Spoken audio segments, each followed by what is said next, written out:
We are now live. Let's see, It says we're live. all From right, my yeah, end. it says end as well on Google Hangouts. I'm just trying to make sure to get the page updated for the live stream itself. Yeah. The live So, stream page on yeah. YouTube so that I can see the chat and what's going on there. Yep. Um, Might have to close it, but yeah. Anyway, you said that you was want to do like a response video to Owen Macdonald on capitalism in the third world sometime. Yeah. Um, he hasn't been on YouTube for about 2 months. Like, at the very least, he hasn't uploaded. But he did three new, he did like 3 new videos today. He debated Bering, which I haven't seen the full thing yet, so I can't really speak as to who won. Uploaded a video about Doctor Who being a woman, which on that whole thing, I think it really doesn't matter. I thought, okay, so what? I mean, as long as the story stays good, then who cares if it's a man or a woman or some mentally ill person identifying as a gender? It's fine. As for what the hell else did he upload? He made another video. He was talking about The race race realism. realism video. Yep. Yeah, and honestly, I agreed with it. I think race realism is um quite All in stupid. all, all in all, I couldn't say that I could find anything that I disagree with on that video. All in all, I am against the alt-right. I do not know all the stances that the alt-right takes, except for they love Donald Trump and they love their white identity, and they would prefer that. Oh, there's my little sister actually joining us. She says, "Hi, Zach." Ah. Hi, Shorty. How are you doing? You Um, might not be particularly interested in this, Shorty, because we're going to be talking about politics. Just a heads up. I mean, stay on if you want to. We'll try and keep it clean for you, but all in all, this might not interest you. yeah. Race realism, according to the definition, when I Googled it just to see what I'd find, there came an article from Wikipedia, which maybe not the most reliable source, but it's also known as scientific racism. Scientific racism, or race biology, or racial biology, is the pseudo-scientific study of techniques and hypotheses in order to support or justify the belief in racism, racial inferiority, or racial superiority. Which, yeah, sounds like absolute garbage. And besides, let's say for the moment, let's say if blacks were lower in IQ, I wouldn't use that as a justification to believe that we're just better than them. I mean, they're still obviously human, and of course, I don't think it'd be. I think it'd be garbage to say that they'd be like deserving of being treated less just because of that. Also, when it comes to what about people that are half black? What about them? It just wouldn't make sense. And also, I just don't believe in treating people less based on who they are as a person. So the whole Um, premise of it yeah. is that all in all, we are better. That we white people are better than all ethnic minorities because of the superiorities that come with our skin color. Basically, that is what it boils down to. All right, now here's the alt-right. The alt-right, or the alternative right, is a loose group of people with far-right ideologies who reject mainstream conservatism in favor of white nationalism, principally in the United Oh yeah. States, but to a lesser degree in Canada and Europe. Let me Mainstream see what the conservatism, so that would definitely mean that they are not in with the Ben Shapiro crowd. And yeah. obviously, Ben Shapiro has showed that he has his problems with the alt right. He called them. I think he said they are intellectually inferior. Alt-right people are intellectually inferior. He once said. Okay, so basically Richard Spencer, a white supremacist, coined the term in 2010 in reference to the movement centered on white nationalism. Then the term alt-right really became a thing around the time during and after the 2016 presidential election, which was an absolute joke. Alt-right beliefs have been described as isolationist, protectionist, anti-Semitic, white supremacist, overlapping with neo-Nazism, nativism, or I don't know what the hell that even is. Islamophobia, anti-feminism. So basically, uh, and it's like just because you're anti-feminist doesn't mean you're alt-right. You know, I mean, you can be alt-right and not an anti-feminist, but it seemed a bit oxymoronic to be a feminist to be part of the alt-right or whatever. But yeah, there's some right-wing feminists, and apparently, if you're a capitalist, you're pro-capitalist, you're on the right, which, so apparently, my own mom, who is a feminist, would be on the right wing if in that case. But anyway, nativism, Islamophobia, anti-feminism, homophobia, right-wing populism, and the neo-reactionary movement. Basically, that's a good chunk of the ideologies of the alt-right. And white genocide. People think this is a real thing, which it's not. I mean, they have a conspiracy theory that mass immigration, racial integration, miscegenation, I butchered that, low fertility rates and abortion are being promoted in predominantly white countries to deliberately turn them into minority white. Hence, to cause white people to become extinct through forced assimilation. Yeah, it's ridiculous because the definition of genocide is the systematic and intentional destruction of an entire racial group or even political group, for that matter. I mean, it isn't intentional, much less is it systematic, the destruction of white people. It's just people want their preferences. I mean, as far as interracial marriage goes, it's just people have their preferences and they want to pursue their preferences in which color of spouse they want. Yeah. Is that one issue? And two, people immigrating freely if they want to. Now, I'm not for open borders, but I do say that we allow immigration, like at a certain flow. Like we should cap it at like accept only a certain amount per year. But I digress. Anyways, yeah, well, the definition of white genocide, the idea of white genocide is rather ridiculous. Yeah, and it Oh, and by the contradicts way, the. a shout out to my sister. She says, "Don't care. I'm watching. I'm glad you are, Shorty. Glad to have you on." And as for, anyway, and that whole thing about white genocide, it seems to be a bit, I would say, a bit insulting to those who may have been victims of genocide.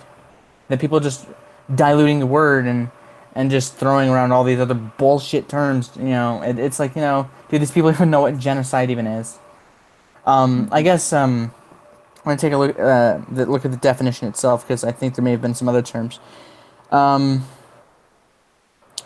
Oh yeah, intentional action to destroy a people, usually defined as an ethnic, national, racial, or religious group. So, if I were to Holocaust a bunch of if I were to massacre any large number of Christians, that'd be a genocide, or Mormons, or there are a lot of Mormons in my state. Some Catholics and some Presbyterians, but I think the Presbyterians, I don't know how many there are there, but the term genocide was coined in 1944 in a book. It was applied to the Holocaust, the Armenian genocide, which I heard the Young Turks, Cenk Uygur, also known as Chunk Uygur by Bering, apparently maybe an Armenian genocide denier, which is, well, just downright being a dickhead.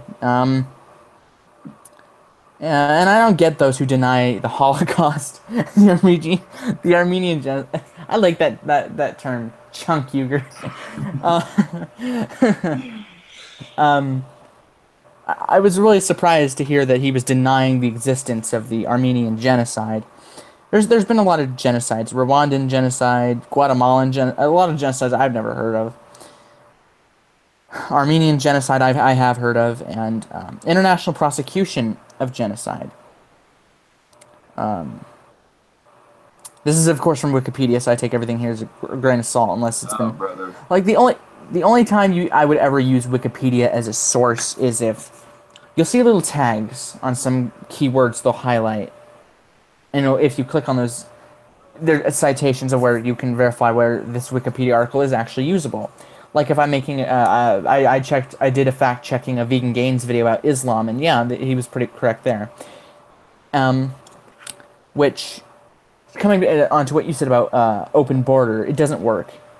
I mean, I can understand where people are coming from when they want to just everyone to coexist, but that just doesn't work. Like when Katy Perry said that after the Manchester attacks, I thought she was an idiot. I am not a big fan of her music, and a few people I know are a fan of her music, and that's fine. But this is kind of an example as to why sometimes celebrities should keep their mouths shut on some things. It's like, we've seen in Germany, we've seen in Sweden, that it doesn't work too well to have that just happen and not have a limit as to how many you can bring in. I mean, the rape rates in Sweden tripled by over 1,500%. I think they make up, the Muslim migrant men made up 2% of the population, yet they committed almost 80% of the rapes in that country. Actually, I think, well, I could be wrong there. Go ahead. yeah, if I may interject here, you know, that's what I kind of thought for a while, but I could not find any definite source talking about the Sweden rape rate rising.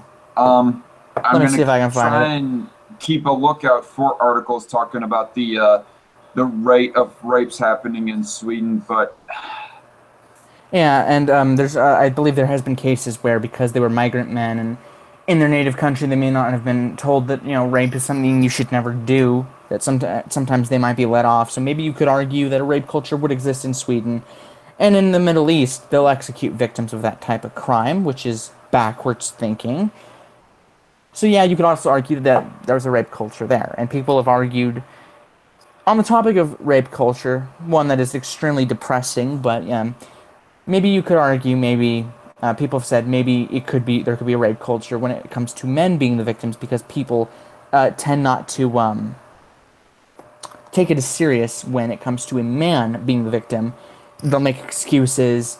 They'll say, "Oh, it wasn't that bad. Come on, dude," or they'll just treat it like he got lucky. Yet, if you reverse the gender roles, everyone wants him burned at the stake, and it's hypocritical. In fact, with a lot of situations in society, men usually do. For some instances, if you're a guy, some attitudes they'll hold towards you just because you're a guy. Yet, if you're a woman, they'll hold different attitudes. For instance, if I was a For some reason, I got recommended a Young Turks live. What? Are you subscribed to them? No, heck no, I'm not subscribed to the bunch of crap heads. Like, I'm trying to keep my language mild, by the way, because my sister is viewing this. But no, I'm not subscribed to them. But for some reason, somehow I got recommended on my phone Young Turks live 7/18/17. Like, why? Why? Yeah. I used to actually be a Young Turks fan, shamefully, in 2015. And then I unsubscribed because they would post they'd post like, I don't know, 10, 15 videos a day. They'd be constantly streaming, so I'm like, I'm getting tired of this. And then, I was talking to a teacher about it, and he's like, yeah, dude, the Young Turks, they're a joke. So I did a bit of digging, continued doing that. Then I found Bering's channel for the first time, and he was making videos, and he was making very good points against the Young Turks. I'm like, oh my god, these people are idiots. And in fact, after Bering made his response to one of his responses to the Young Turks, which was just epic, because Alex Jones triggered Cenk Uygur, the Young Turks took their video down, which I didn't get why. A channel of now 3.3 or 4 million subscribers was pretty much, they took their video down because, I don't know if it was directly because a channel that was 150,000 subscribers at the time caused them that much grief. I don't know. But with the Young Turks, there's a lot of hypocrisy. Well, there's some hypocrisy with Anna Kasparian being against fat shaming, yet she called Alex Jones a fat fuck. I mean, come on. I'm not saying... by the way, my sister says, Joanna is my sister too. I can handle bad language. Okay, so I guess that ain't that big a deal, but... Yeah. Yeah, go ahead, sorry to interrupt. No, you're okay. And it's like, Anna, you said many times, there was tons of clips, and they were with context. She's against fat shaming. anyone who fat shames is probably doing it because they feel bad about themselves. That you hear her say the words clearly. She said, "You fat fuck," towards Alex Jones, and it's like, why are you doing that? Now you can either say, now you're either against fat shaming or I don't know, you're not. To me, I honestly don't care about the topic. I think that, well, yes, it's a bit cheap. You know, you're gonna get that whether you like it or not. I've gotten jokes made at my expense about my weight, and I don't care. Usually, if someone does that, I just move I've on. had If jokes made at the expense of my lack of weight. lucky, I don't know how much you weigh, but you know. For the longest time, I was as thin as a toothpick. In fact, I still am pretty skinny right now. But Lucky. last I checked, I think I'm about 155, 160 pounds, something like that. I try to get my... What? Lucky. How much you weigh? 160 pounds. So I'm like Okay. 15 pounds heavier than you. Well, I said 155 to 160 pounds is how much I weigh. So it would be like 5 pounds, if that, heavier than me. Yeah. And when people say that, it's like, I don't care. And, you know,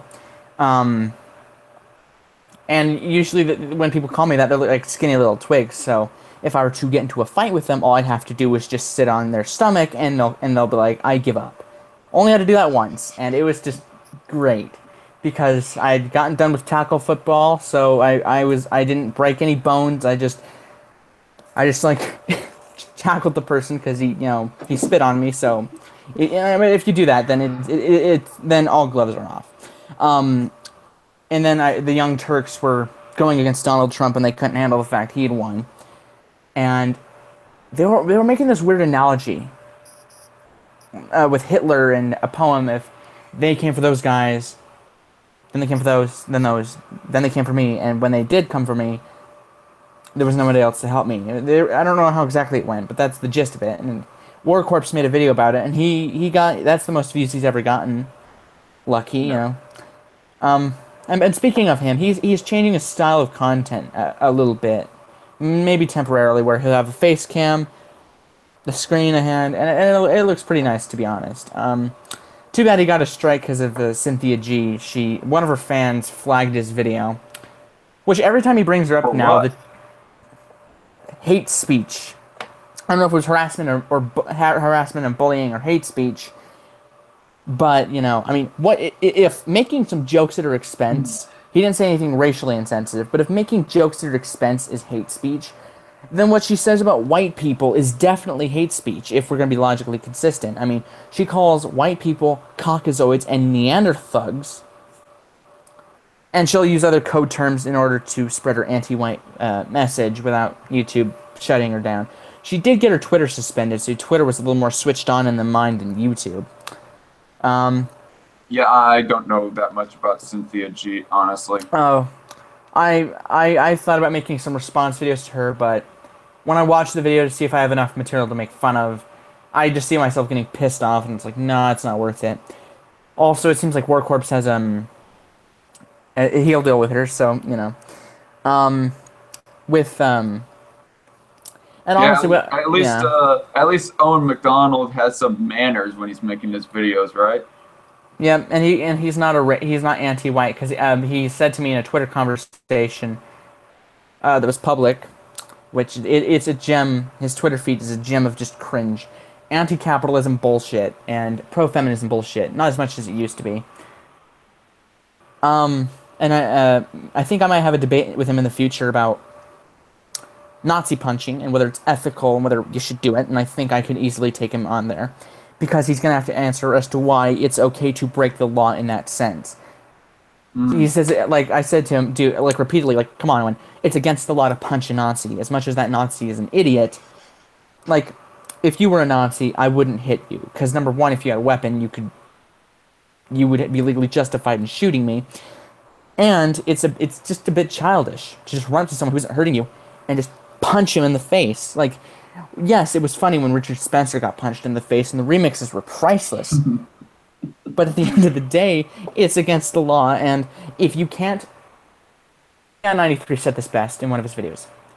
Now, the option of debating a Nazi is there, and if you can't destroy a Nazi intellectually, and you have to resort to punching him, it just says more about you than the Nazi. It And the problem, shows a sign yeah, of desperation. yeah, and the problem with punching Nazis and fascists in 2017 is nobody has really defined what a Nazi or a fascist is. The definition of a fascist seems a bit biased, but then again, if that is truly the definition, then oh well. As for a Nazi, I'm going to go to the definition just so we're clear. Nazism is National Socialism, which Owen advocates for an international socialism. So it's the only way it can work is if it's international. So he'd be an ITSY. It wouldn't surprise me. Wouldn't surprise me if he makes his own type of communism or socialism called Macdonaldism. Owen Macdonald had a farm. Bernie Sanders. Yep. E-I-E-I-O. I can just picture a song. Owen Macdonald had a farm. E-I-E-I-O. That'd be great.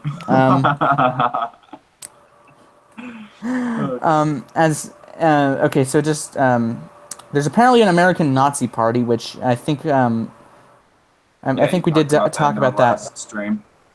Yep, and you know, I don't get as to why people would call themselves an American Nazi, you know, all being oxymoronic and everything. Okay, a Nazi, by definition, is a member of the National Socialist German Workers' Party or of concerning the Nazis or Nazism. Now, we'll go with just the definition of Nazism, because I like it when feminists just go with the definition and call it good. Because I could literally just go with the definition of Nazi and it doesn't talk about gassing Jews. Then if you go with the definition of communism, it sounds pretty sweet on paper, but in practice, it's garbage. And I like it when they say that wasn't true socialism or that wasn't true communism. It's kind of a no true Scotsman fallacy. Just like when people say, oh, because that big red chick was, you know, freaking out on some people, she wasn't really a feminist. It's like you have to take some of the people who are bad people within your movement or your ideology. Like the Christian who I think it was a Christian, or I may be wrong.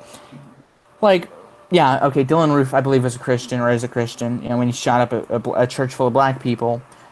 You can't say he was I think he was a Christian. If I'm wrong, I'll correct that, but you can't say he wasn't a true Christian or that's a no true Scotsman fallacy.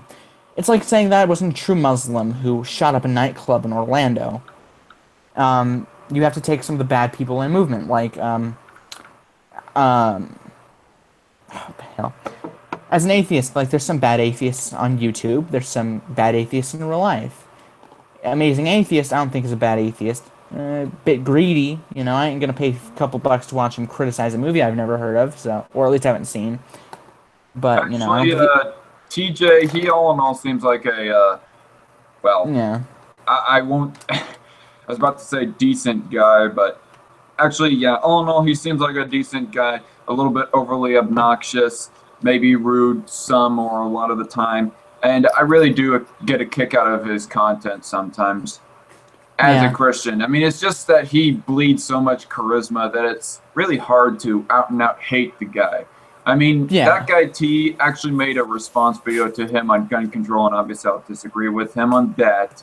But yeah, it's mainly how a person comes off that determines whether I'll like him or not. And TJ, he isn't like super smug and everything to get me to dislike him, but Jacqueline Glenn, on the other hand, in every video that I've seen her, but pretty much she's snarky, condescending, and just everything that I do not like in a person, in person, and just as well watching their videos. Yeah, I mean, but I'm sorry, we're getting a little bit off track. You're saying that Amazing Atheist is not a bad atheist, and I concur with that. But I think there's this one guy who's called I'm a Skeptic or something. I can't remember the name of the guy, but he was doing a response video to BuzzFeed's dang it, I can't remember what it was called. I can't remember. It was like atheists talking about how oh, I'm an atheist, but that was the name of that was the title of the video. I'm an atheist, but, and one of the clips of one of the atheists was all like, I'm an atheist, but I don't want to ban religion. And then I'm a skeptic said in response, you should want to ban religion. And that just turned my stomach. And I'm thinking that anybody who wants to take away the liberty to believe, for people to believe whatever they want, is an asshole. And yeah. I am a skeptic. I think I recognize him because he had a bit of a feud with some ANCAPs over anarcho-capitalism. I think that's where I recognize him. When it comes to the whole, I haven't seen the video and, shoot, dropped my mic. When it comes to, this is the microphone, and this thing is so insensitive on pre-recorded videos. When it comes to live streams, it's pretty sensitive, and just, I guess, hangout calls and whatever. As for, I'm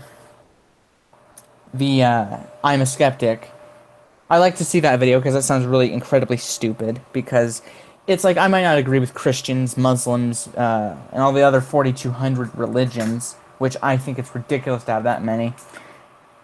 When it comes down to,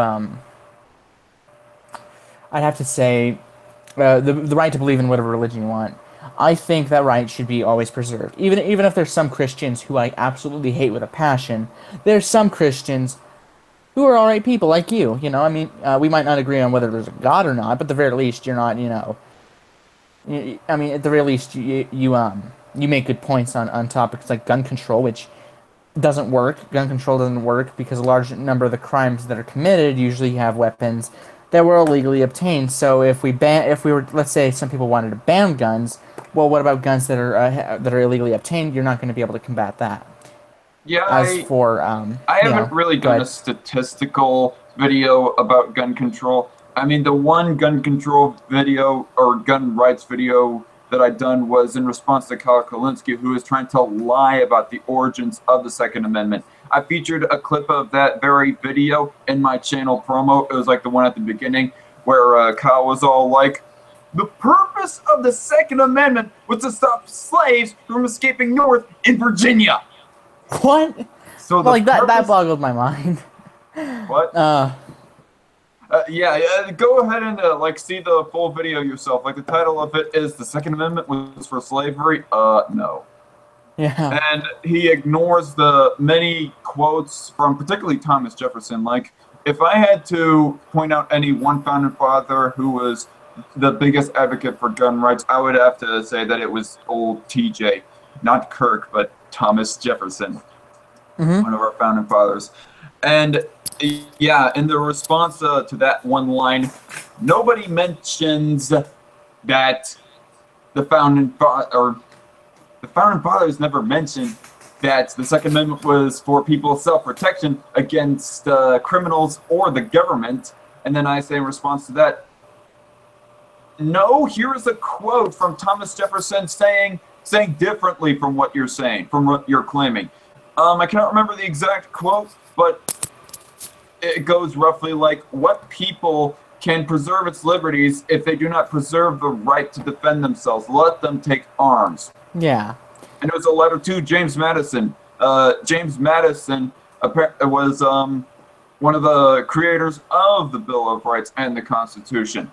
And so for Kyle to make such a ridiculous claim like that, saying that nobody mentions in the debates for people's self-protection, was either flat-out idiocy or flat-out lying. Yeah.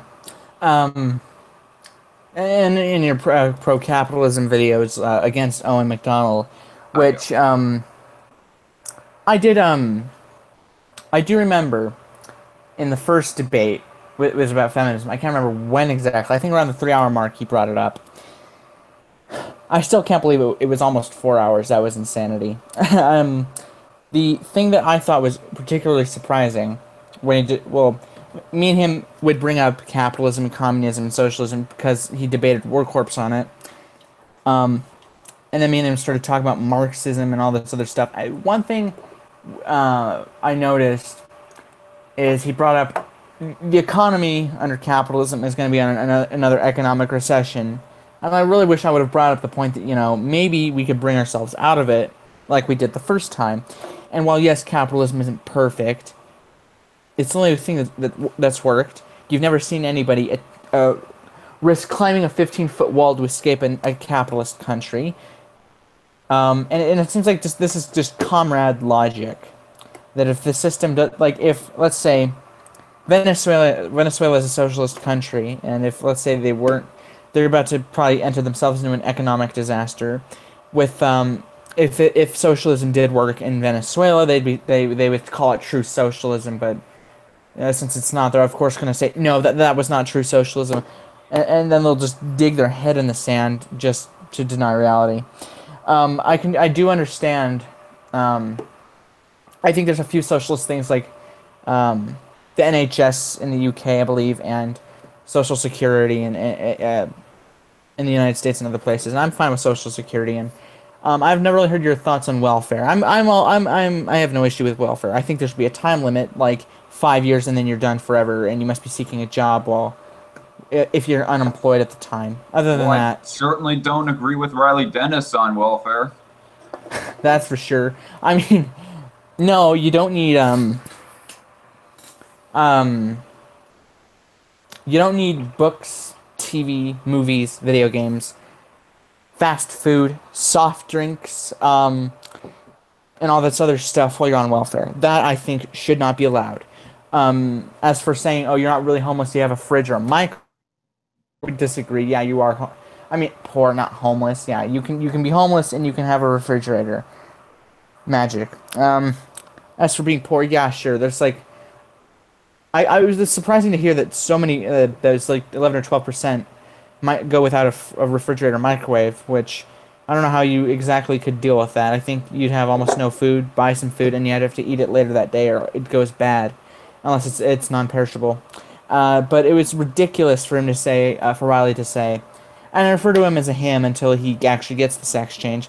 The thing that I thought was ridiculous about the whole line of we shouldn't care what other people spend their money on. Actually, we kind of should, because if they don't need welfare, then we should kick them off. And I find it really ridiculous someone can call themselves poor, yet they can have an iPhone or Android phone. I mean, sure, yeah, you can get them pretty cheap, so maybe that might not be the best way to do it.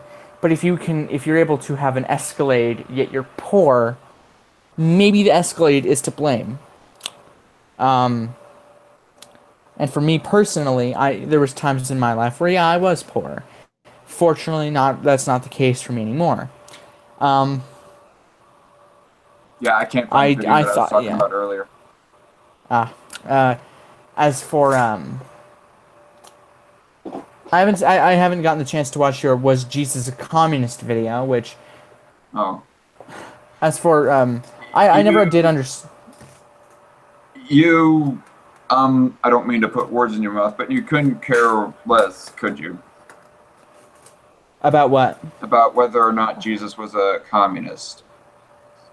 I mean, the topic itself, like as to the topic itself, like the video I'm going to watch, because that is a bit weird, like why people would think Jesus was a communist. As for whether he was or wasn't, to me, wouldn't change my mind as to whether or not communism works. And I'm going to do a bit of a search for a Christian communism. As for which I thought was very strange. I'm like, Christian communism? What's the difference between communism and Christian communism? Okay, Christian communism is a form of religious communism based on Christianity. Yeah, that's what I always saw it as. Yeah, and I thought it was extremely funny when people... it's like, that's a bit weird. I wonder if there's such thing as Christian capitalism or Christian socialism. Alright, so the definition itself comes from that, is based on a theological and political theory based on the view that the teachings of Jesus Christ compel Christians as to support communism as the ideal social system, even though there's no universal agreement on the exact date when Christian communism was founded.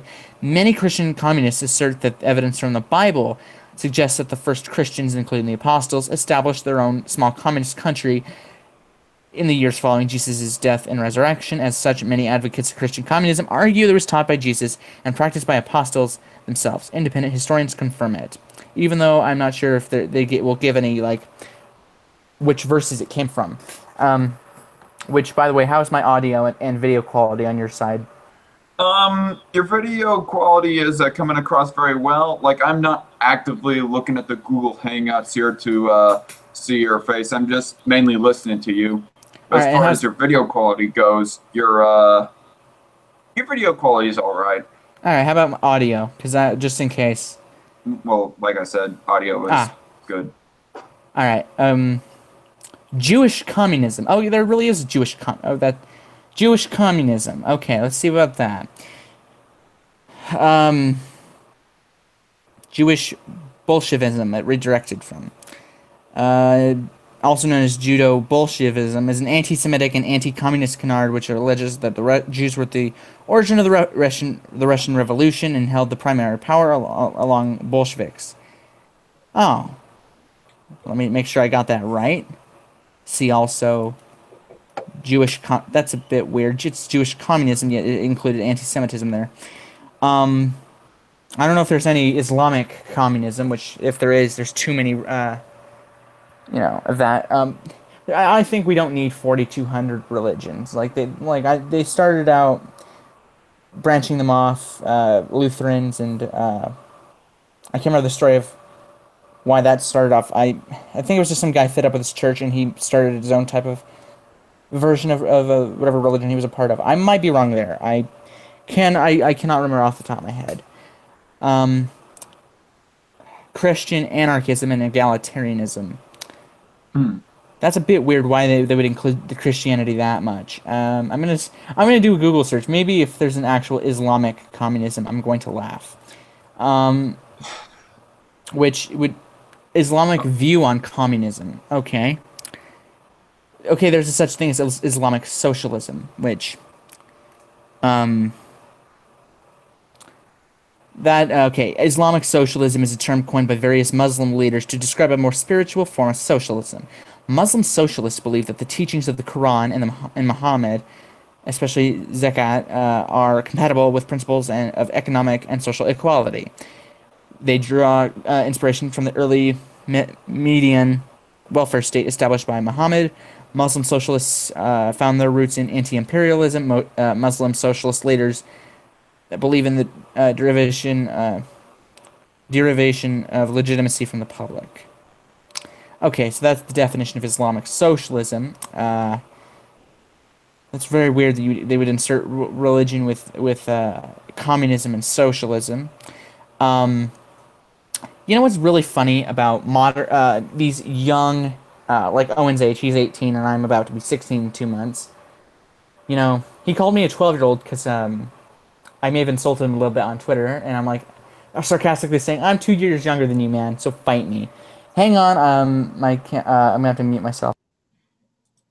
By the way, Shorty says that your video and audio quality is okay. It's okay.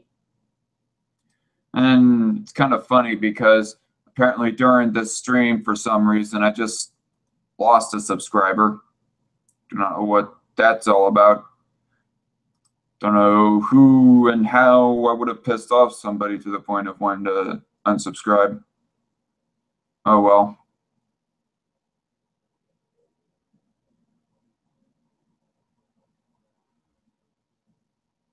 Hmm.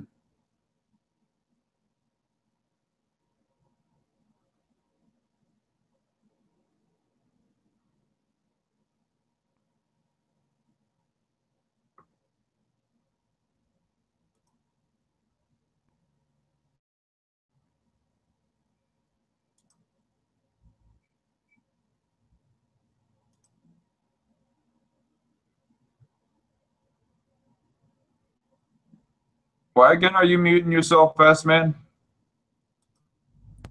Hmm. Let's see.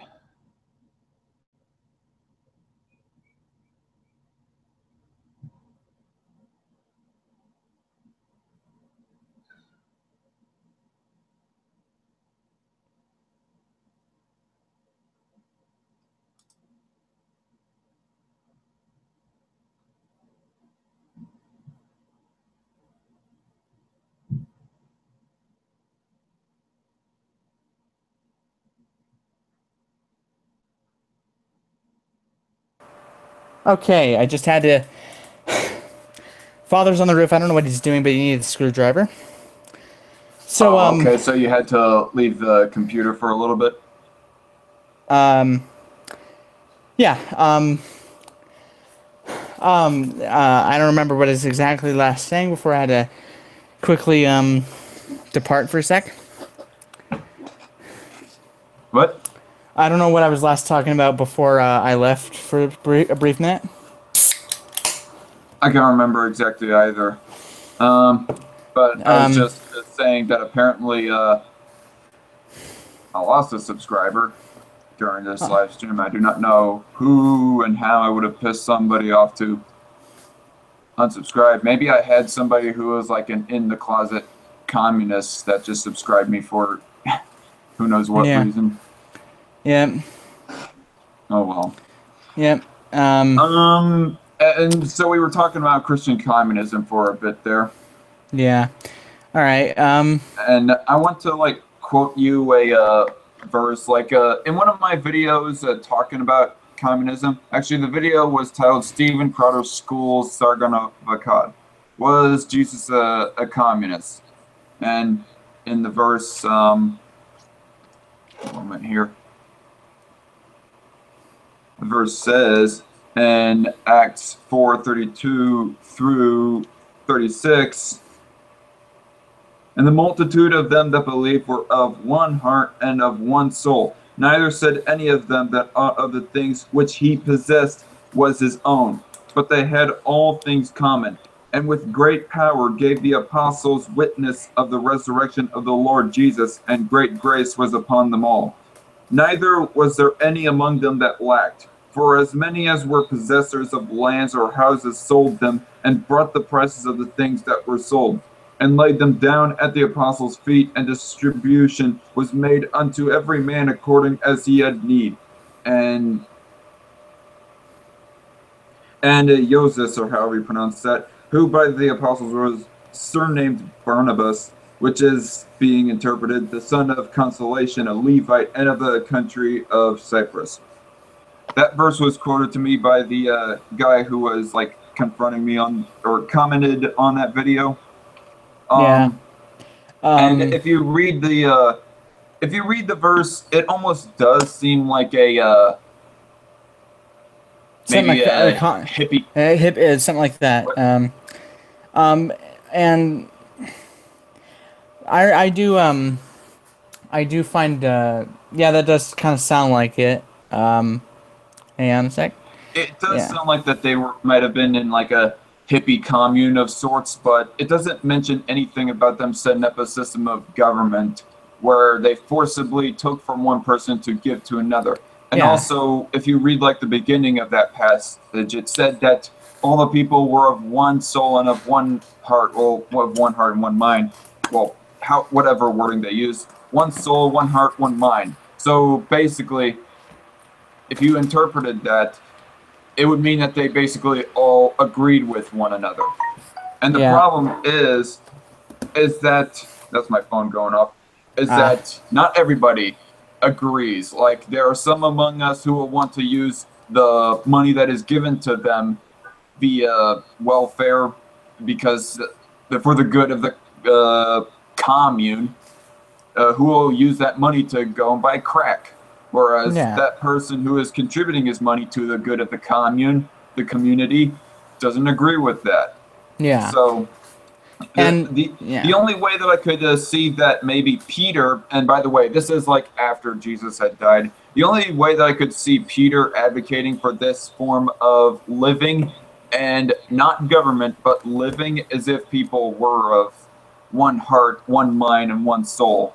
Yeah. And it definitely, again, it doesn't say setting up a system of government, which that is ultimately what Owen Macdonald wants, is like the government, the people to take control of private business. Yeah. Through probably the government. Yeah, and the weird thing was with him, the weird thing is that if in the eyes of some, if you take something from someone by force, that's theft. Yet, if it's from the government, that seems just fine. You know, communism.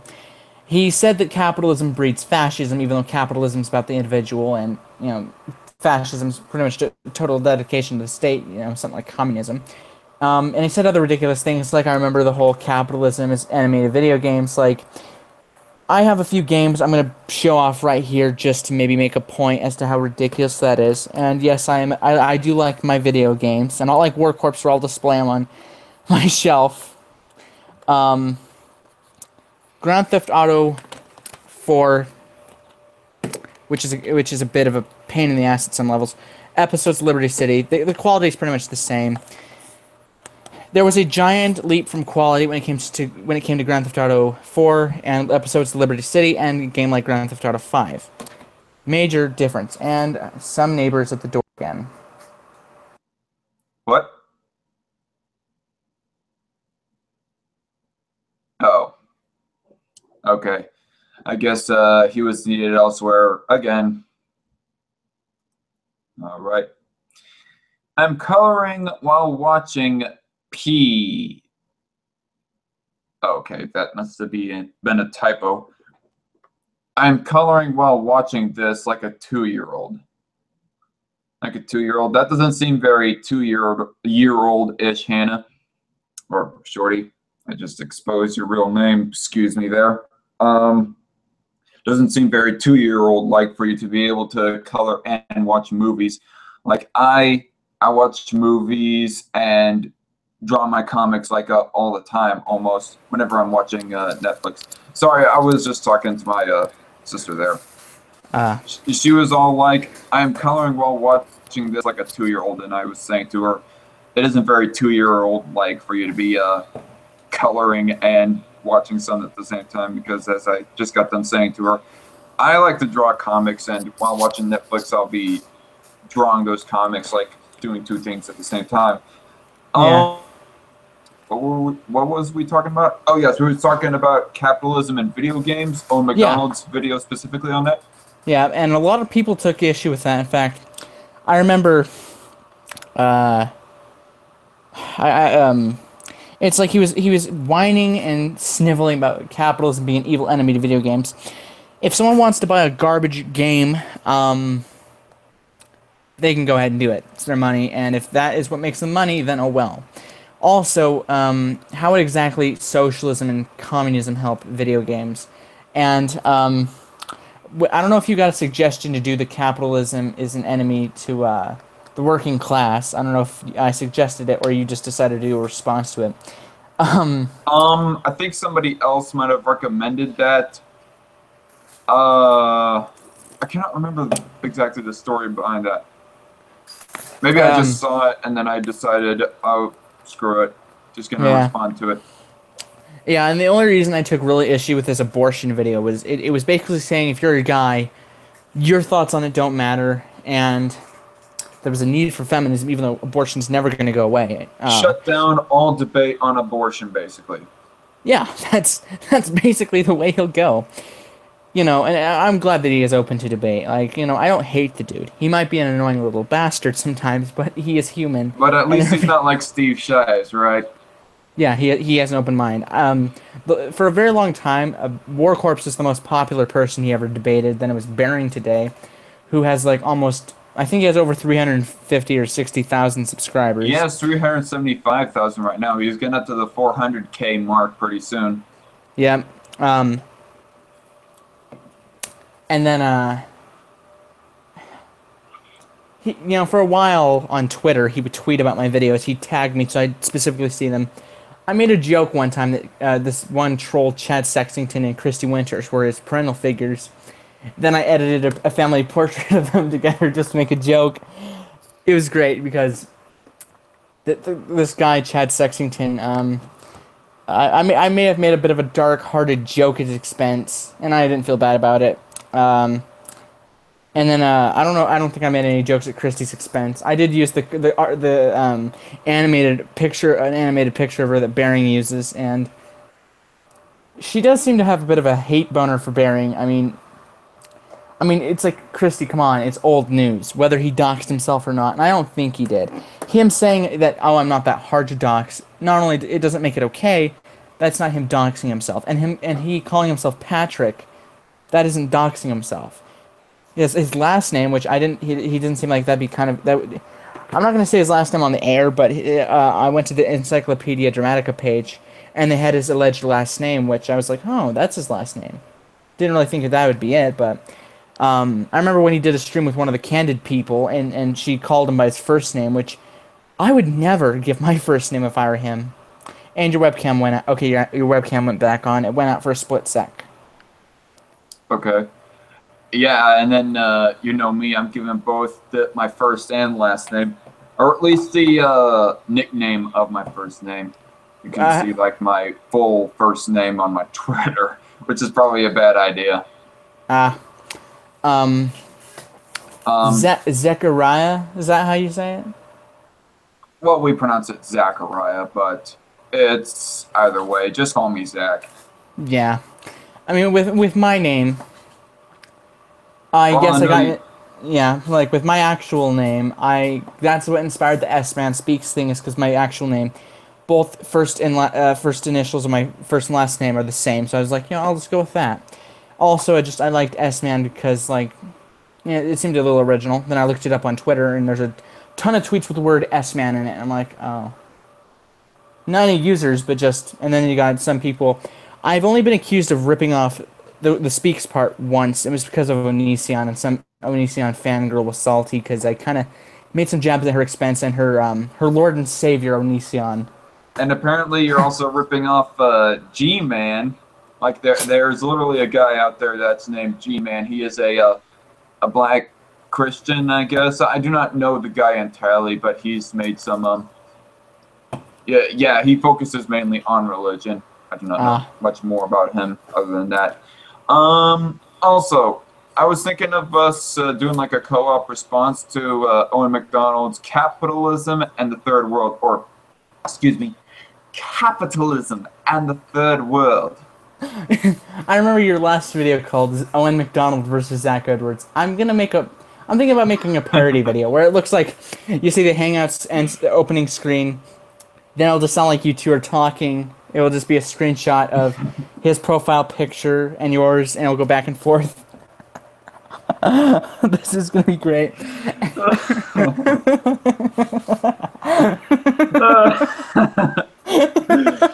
You know, S-Man, you really know how to give a man a big head. Like, especially when you constantly say, I would like to thank Zach Edwards for destroying Owen Macdonald 3 times. Zach Edwards is here. He destroyed Superwoman. Yeah. Cut it out. Like, you're giving me too big a head for my own good. It's gonna make me fall over eventually. Yeah. Oh my god. I remember when he was just. I remember when he started his channel was. He's been on YouTube for a couple of years, but he only started making videos like last year. When I first checked out his channel, I'm just like, okay, so he's an actual YouTuber. He's not just trolling War Corpse. And then he and War Corpse debated for 4 hours, and I was surprised Owen wasn't crying his eyes out because War Corpse was maybe raising his voice like just a tad at him. And I was laughing my ass off because War Corpse was yelling. The only problem I had with War Corpse in that debate is he kept cutting him off and saying no, and just dismissing points. And it's like, that's not how a debate works. The second time, they were more calm. No alcohol was used. War Corpse can be kind of obnoxious sometimes and almost rude. Like, at least he was willing to apologize on that whole Hawaii video. I haven't watched the whole thing, but apparently it got a lot of hate because he was just trashing on a state. Yep, and I don't even know it. Yep. As for, yeah, which when it came to those videos Owen had made, then he would re-upload to his debate videos, which made sense. I mean, that was okay. I challenged him to a debate. I messaged him on Hangouts after his The Wire video. Then me and him debated for nearly 4 hours, and I was tired as hell after that. And then about 2 debates later, it was February, and he started making his own videos with his cell phone, which the only problem with making a video with a phone is people can't hold it. Either that or they film vertically, which is a shame.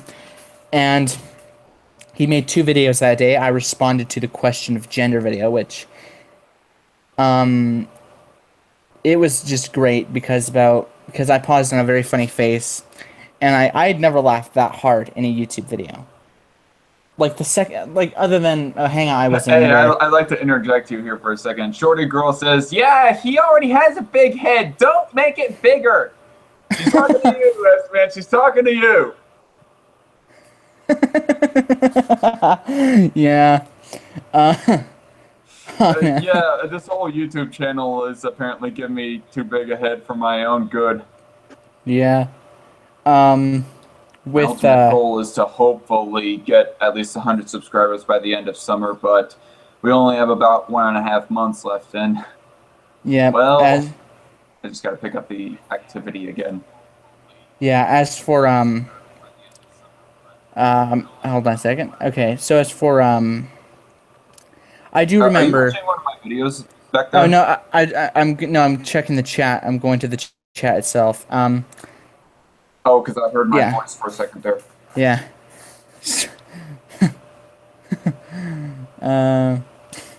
Anyway, so yeah, I did check your channel again. Yeah, the channel promo is there. I thought it wasn't, but it is. Okay, so as for I do remember. I think because I looked Owen up on Facebook, I thought he had a Facebook page. Like I have my own Facebook page, and then I saw his personal profile, so I'm just looking at it. I'm like, oh my god, just more Marxist garbage. Then if he made a post about our debate, which I don't get the reference. Oh, so Owen, how's your revision going? I don't know what the hell that even means. Then he posted about my video response to him, which a lot of the comments were just saying I didn't counter his points, even though I did, and I may have made some jabs at his expense about his bucked British teeth. And Yeah, he's got an overbite too. yeah, I have an overbite myself, but not buck teeth. My teeth are actually out of center, like including my chin. I mean, if you take a very good look at my chin, you can notice that one side is lower than the other. Like, see, I'm looking at myself in the camera.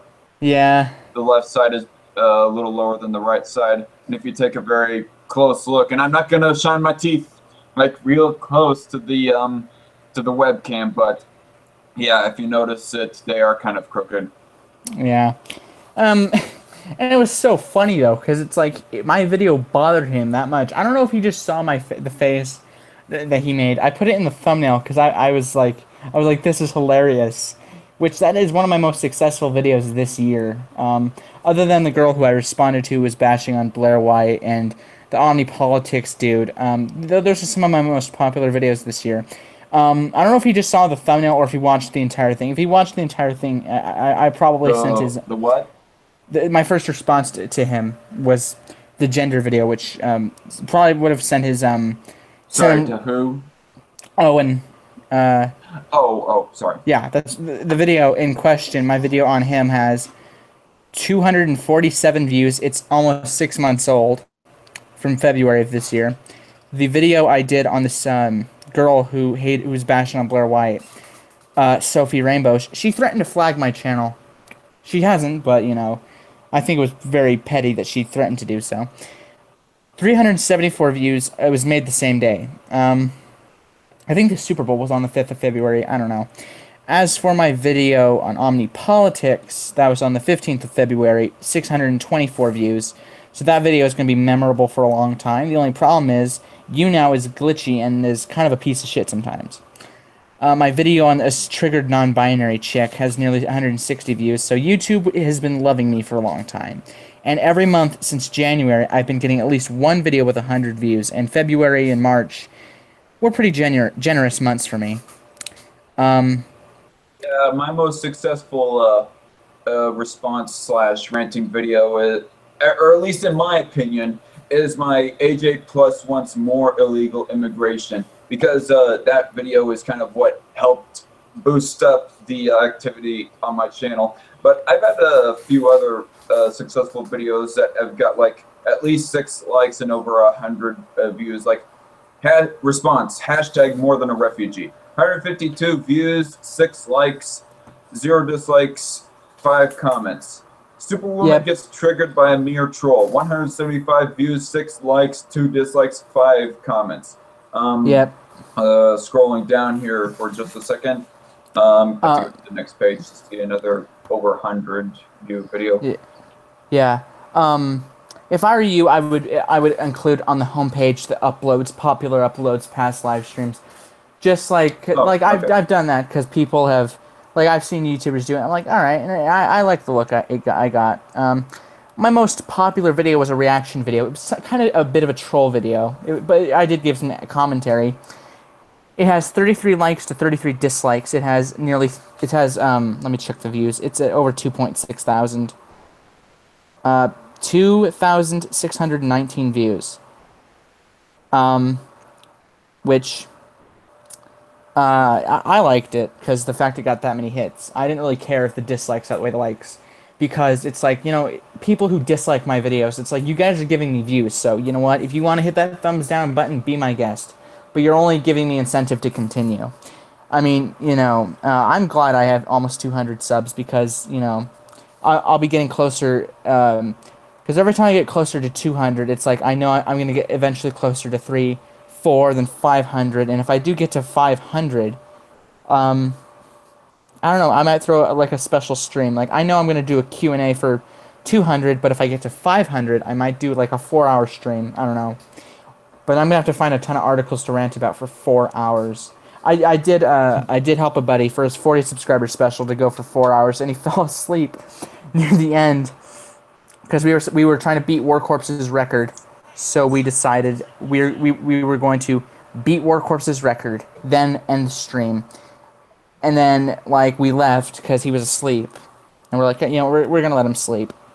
Then the stream ended at 4 hours and 34 minutes, which I thought was so funny. Like that's where I was surprised it didn't go for 8 hours, because it's like, But this month I've been in more Google Hangout streams than the last 5 or 6 months.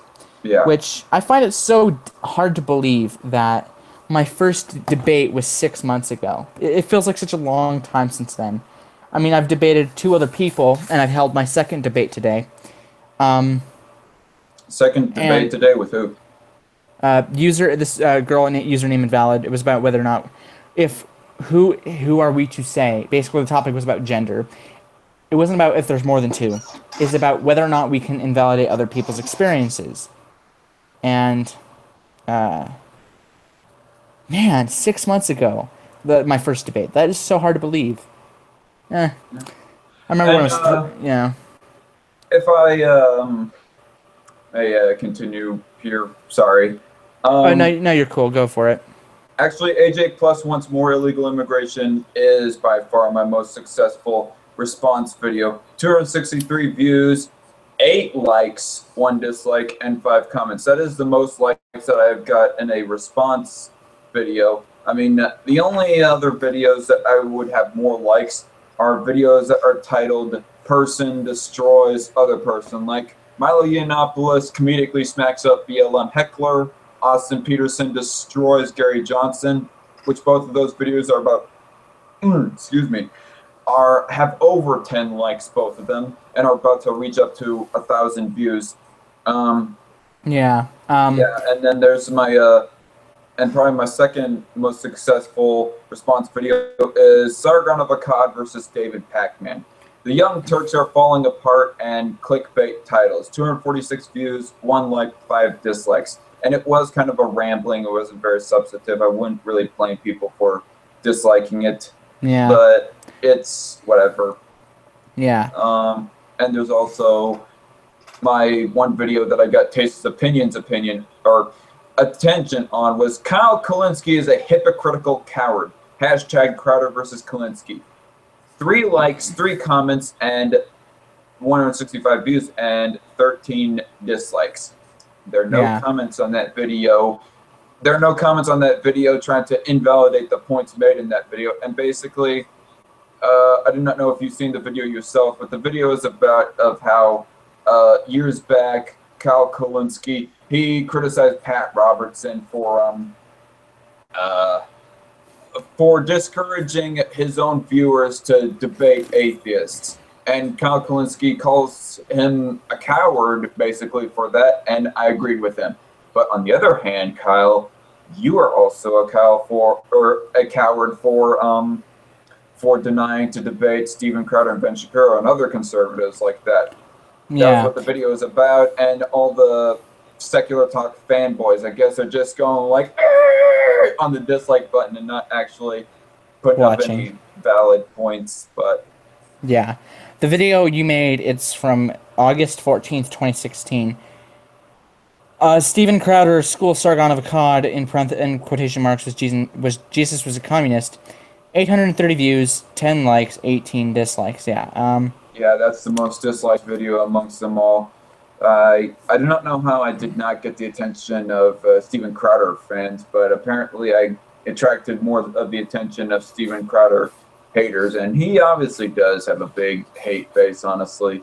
I find him Yeah. entertaining all in all, Steven Crowder, but I do not solely rely on him. I rely on Ben Shapiro's word purely, more than I purely rely on Steven Crowder's word. Like, he's good when it comes to gun rights and when it comes to the social justice crap, but he pretty much did get schooled by Potholer 54 on climate change. And of course, beforehand, I completely bought every word of Steven Crowder regarding climate change that is just a hoax, and there are the 5 biggest lies about it.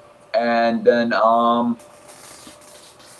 Potholer 54 made a response video to that, and I was like, okay, yeah. Have you ever received a video response to you? I have not. I've received a couple, then the people took it down, which is a shame. The longest video response I ever received was over 2 hours, which was a pain to respond to. The shortest one, I would say maybe 7 minutes. My detractors tend to make really long videos to me. Yeah, if I was Yeah. to respond to a long video, I would just try to pull out the main points, some more substantive points, like remove most, if not all, of the ad hominems, just completely ignore them, and focus on like mainly the straw men, the words being put in my mouth, the misrepresentations, Yeah. and the misinformation.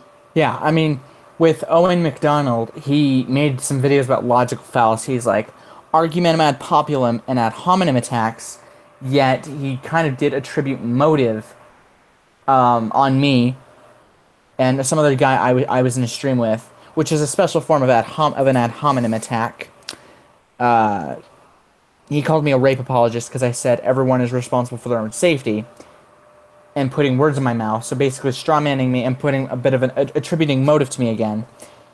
And I thought it was really stupid, and he would take me out of context. So when he'd be playing my video on a Hangout screen share, he would talk.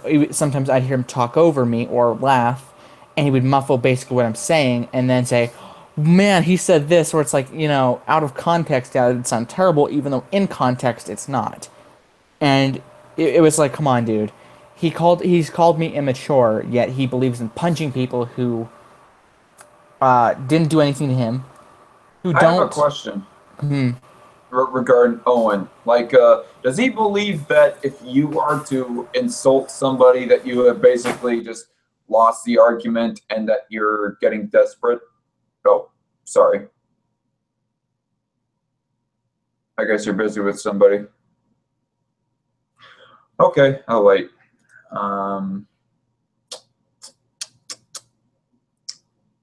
So, Shorty, are you enjoying the live stream? Okay. You're back. Yeah. It's just I had someone return a sleeping bag they borrowed. I was on a camping trip for a bit, and Oh yeah, man, what a yeah, coincidence. I was on a camping trip myself over this last weekend, and I got my yeah, shoulders burnt and knees burnt from the canoeing trip we took yeah. during that camping trip. I had to blow up an air mattress, and I got really lightheaded. And then someone that was there asked me if I could inflate their air mattress, and I really was lightheaded. Then while we were there, at some point during the day, it would get way too hot to be in the tent. Then there was a raccoon who was near the tent, and apparently those things can be vicious. I did have a pocket knife, so yeah, sure I would have been scratched by a raccoon, but that thing would have been dead. Yeah. So what were you gonna say about Owen?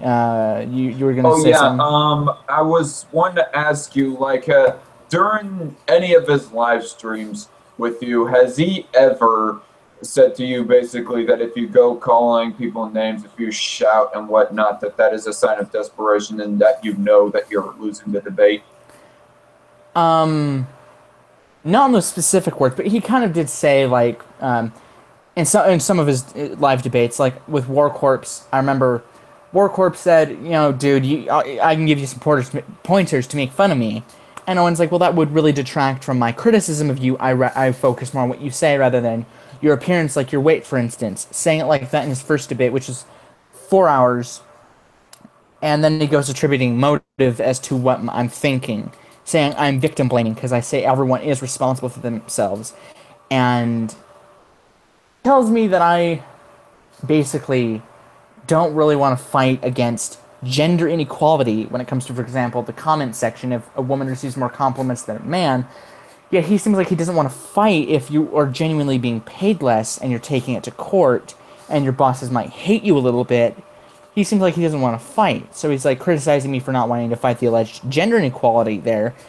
Yet he doesn't want to fight against employers that would pay him less if he were genuinely being paid less, and that's illegal to do. So it's the pot calling the kettle black in both instances. Yet he's attributing motive, which kind of just seems to be, well, detracting from what he's saying. And, you know, he called me immature because I said life isn't fair, dickhead, to him. Not in a debate, but in a video response. And he's like, that really detracts from what you're saying. And it's like, you know, you focusing on, it's like whether I am or I'm not is up for, it could be up for debate. Okay, well, my You know, question to Owen is then, um, if to insult somebody detracts from what you're saying, well, then does punching somebody detract from what you're saying, detract from your beliefs that you're trying to push? that is very true. If I do debate him for the third time, which I'm going to hope happens soon, either this month or August, I will throw your name in the ring. And there was this other dude who is, I think he's critical of socialism. I've debated him about whether or not reparations is okay. I think he mentioned capitalism and socialism or something like that, and I'll throw his name in the ring too because I would love to see Owen. I've never seen Owen angry, but when the guy I debated, Lavelle Robinson, he kept cutting me off, and I had a lot of patience, which I was surprised because when it comes to people doing that, I tend to lose my cool. But I kept my cool for 2 hours, so I was like, I would love to see Owen just like it'd be just so funny to see him just start yelling at the top of his lungs. It would just be great.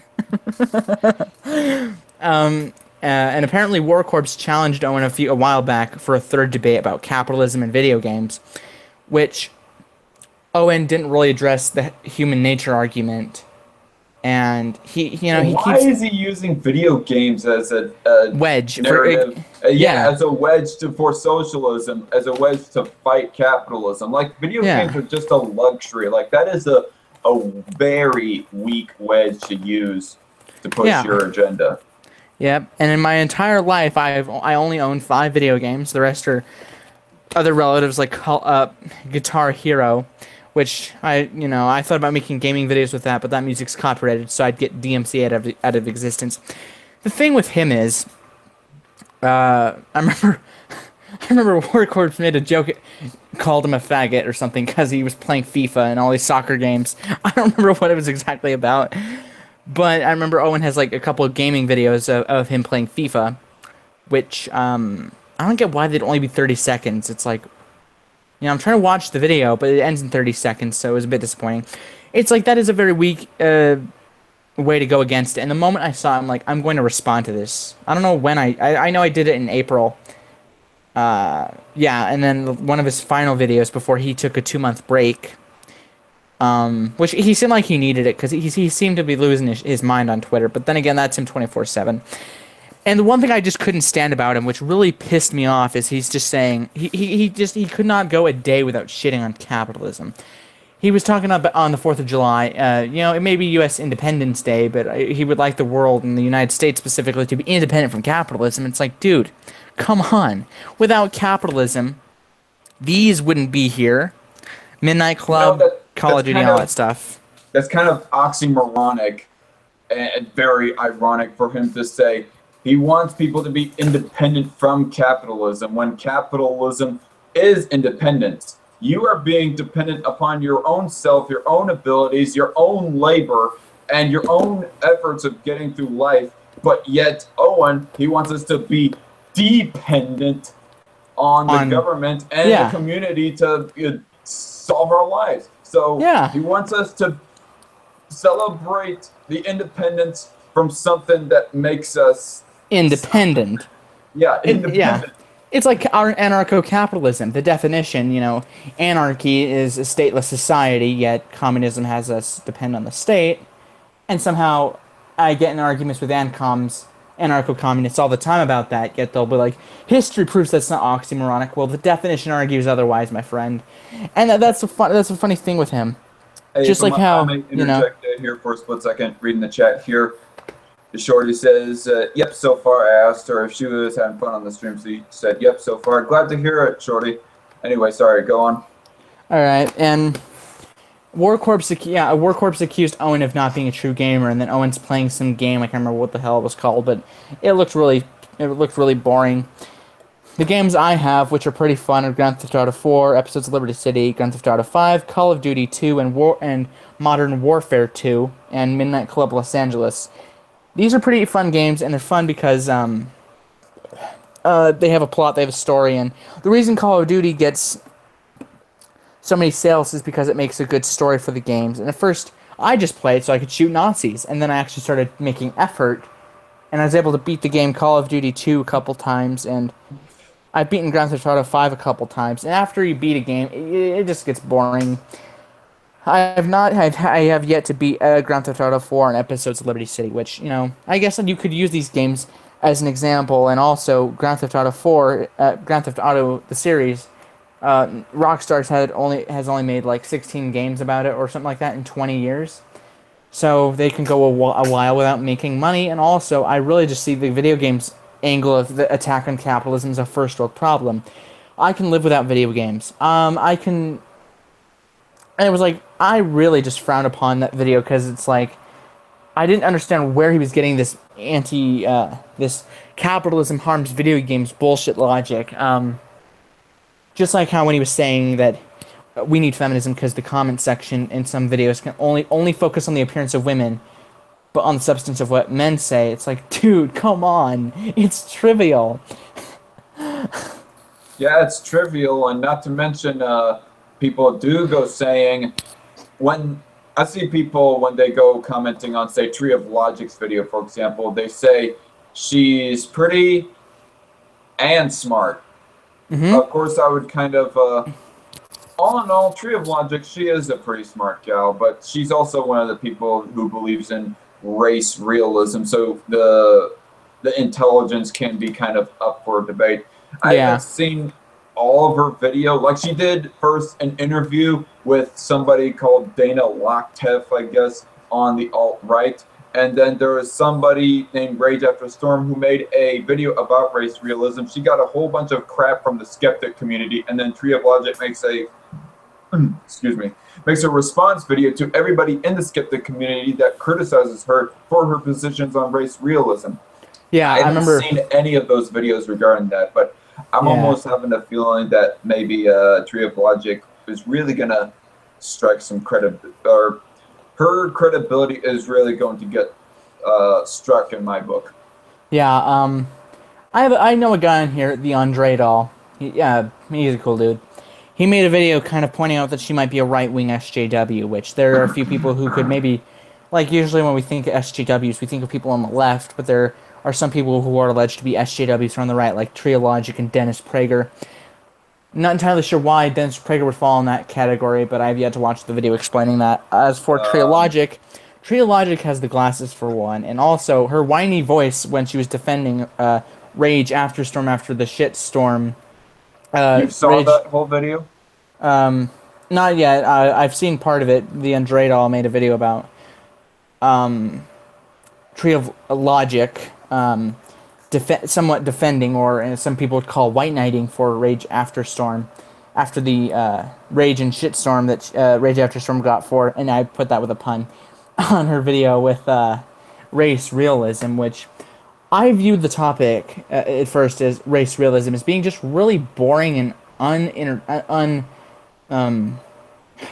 just boring and honestly Uninteresting. uninteresting. Because honestly, even if black people were intellectually inferior, what are we supposed to do with that? It doesn't mean it wouldn't justify treating them badly because it's like, all right, what about there's some white people who are mentally, and I say retarded not to be insulting or whatever.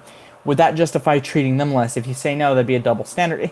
It's kind of the analogy with vegans and their stuff when they're like, if you'd be okay with mistreating an animal because they're intellectually inferior, what about people who are mentally retarded? It's Would you also justify? because they're not the same species. Like it's a coalescing of different reasons as to why we justify the eating of meat. But sorry, go on.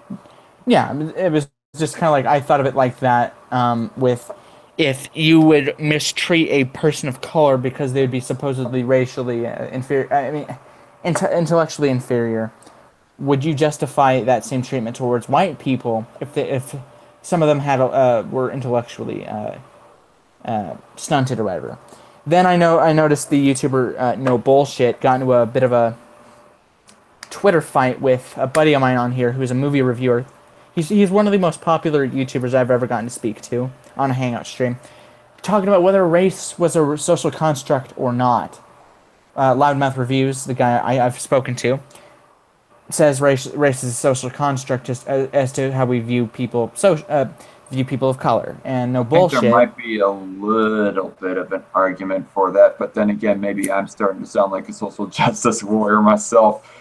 But sorry, go on. Yeah. As for No Bullshit, he's like, no, race isn't a social construct. And honestly, I was about to jump in, but I was like, nah. I mean, honestly, even if race wasn't I'm not sure if it is or isn't, but if it is, it wouldn't make a difference to me. If if it is or isn't, either way, it wouldn't make a difference to me. It would really make a difference to me as well because obviously both you and I would hope them who are arguing about race realism would all be for the same rights for everyone. Yep. Oh, and apparently, as we're talking, I may have triggered a social justice warrior who maybe just a tad pissed with me at the moment. But anyway, yeah. Well, what's up? I had my debate today about gender and everything. I think my detractor here, Sailor Protector, I think I may have annoyed her with my video, the debate video about the whole whether there's more than two genders or not. I did make a debate challenge video, which is the first time I've ever done that. Which oh shoot. Anyway, the thing with debate challenge videos, I will only make them if the person says something so incredibly stupid. Then they seem like they really believe this. I'll throw a debate challenge video to them. For example, let's say I've never debated Owen. Let's say that never happened, and let's say he was spewing a stupid shit still. I would say, all right, you believe in feminism, you hate capitalism, even though the only way, if it wasn't for capitalism, you wouldn't be able to spew your anti-capitalist garbage. He wouldn't have a smartphone for him to record himself. Yep, and speaking of phones, he doesn't even know how to work the camera on it because when he started his video called Abortion, it was called, he starts off with saying abortion instead of abortion, and it's like, come on, dude. Abortion. And you're like, abortion? Don't you mean abortion?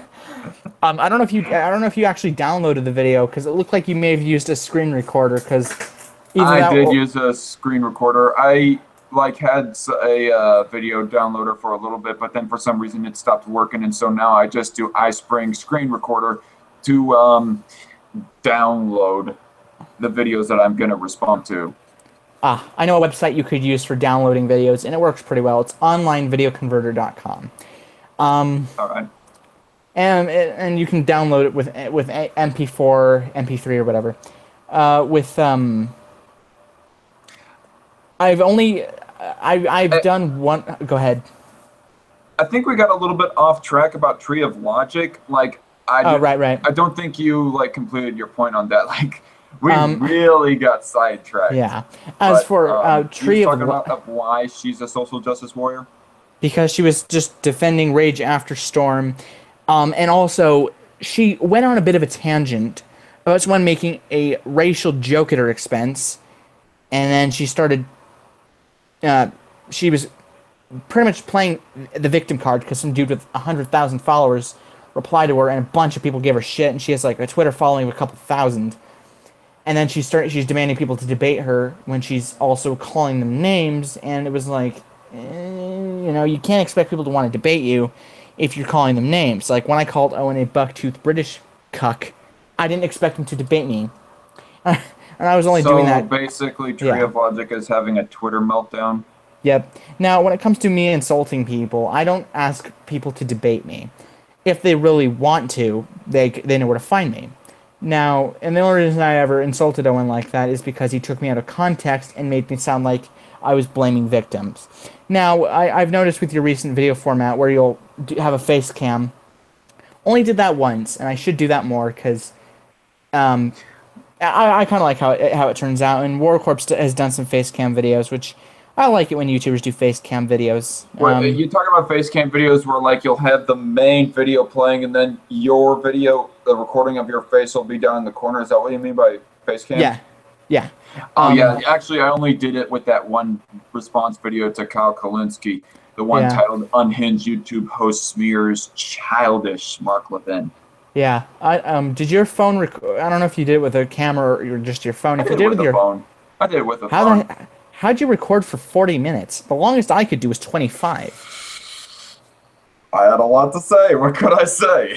No, I mean, like, how did your phone go for 40 minutes? The longest video I've ever made with a phone was 25. The longest with a tablet was 2 hours, which, as to how it went for 2 hours, I'll never know. I don't know if I messed with the camera settings or what have you. Actually, I think the phone might have broke down the recording into 2 videos. Because there was like a message that I noticed when I was in the middle of recording saying the video file has reached maximum capacity, and then something else. I couldn't read the whole message, but it was something along that lines that the message popped up. Yeah. As for, I have a screen recorder, which is just an app. So when I played Owen's video, the line he opened with was, "It is transphobic to make fun of trans people," but because he doesn't know how to work a camera, he said transphobic to make fun of trans people. So when I made my video, and because I wasn't that good at editing, him to shut up and eat himself some fried chicken and watermelon.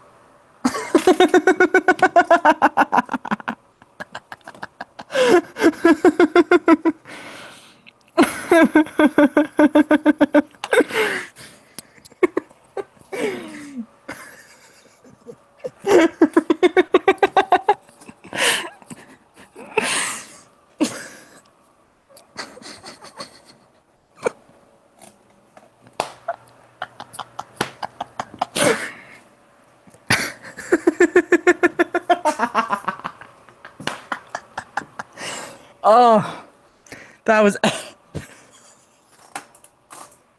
that was epic. I'm glad I could amuse you, man. Yeah. I do remember, because I wasn't that good of an editor with face cam videos, he ended up sounding like he was saying transphobic to even trans people, and it's like, dude, it's not, because with that opening statement, which there was nothing else he said, I edited him out of context. You could, by that logic, say, well, it's racist to make fun of white people, it's cisphobic to make fun of cis people, and it's sexist to make fun of men. And the funny thing was, his buddies were trolling me on Twitter, but they couldn't actually refute anything I said. I might have to record that bit of you laughing out loud and say, Zach Edwards' dog life makes us man laugh his ass. And then drag it to Owen Macdonald and just watch him scream at the top of his lungs, "Zach Edwards, you racist!" I'm gonna hope. I don't know if the stream caught you put on your sunglasses. I'm gonna hope so, though. Oh, it did. It did. And I'm even gonna play some Thug Life music in the back. Like, move, bitch! Get out the way! Get out the way, bitch! Get out the way! By the way, Disclaimer, Owen Macdonald, no, I do not think all black people eat fried chicken and watermelon. It's just a little stereotypical tease. I do not care if you tell me to go eat a cold meat mayonnaise sandwich while driving my pickup truck. I don't have a pickup truck, by the way, but fuck it. Yep. This is the third time I've ever laughed for a long time in a video.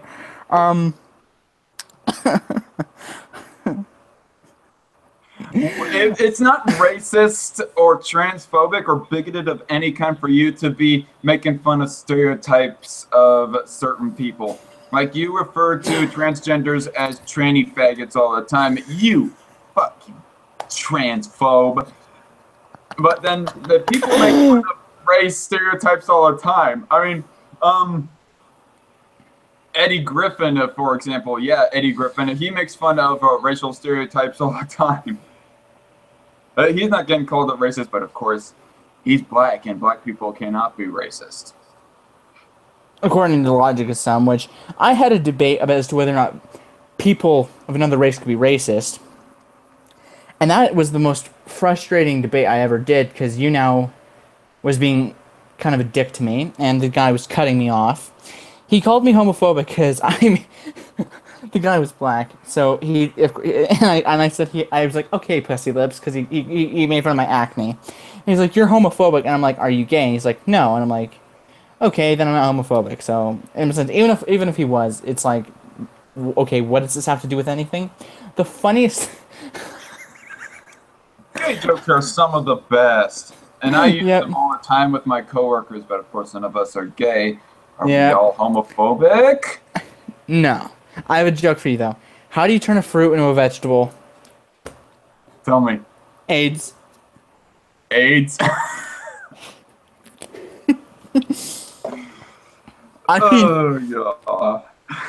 How did Princess Diana cross the road? Princess Diana, that's the Princess of England, right? She's dead by now, isn't she? Yep. She crossed the road. How did she die? She wasn't wearing. How did she cross the road? She wasn't wearing a seatbelt. Actually, you already said that in your first live stream that I ever saw you in, which was episode 5, by the way. Damn it! I don't know. I don't know what your reaction would have been to that, because I ended the stream immediately as I said that. Honestly, I did not really get the joke. I mean, I wasn't. Ooh, I'm so offended. He was making fun of death. I honestly did not get the joke. Really, I was just all like, okay. I've told police brutality jokes. I've told school shooter jokes, which I was actually about to make one right now, but I don't know if you have a sense of humor in that area, but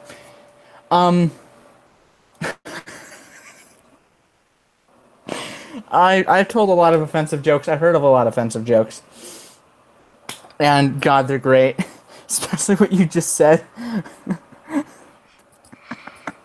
I mean, just and one video I laughed really hard at.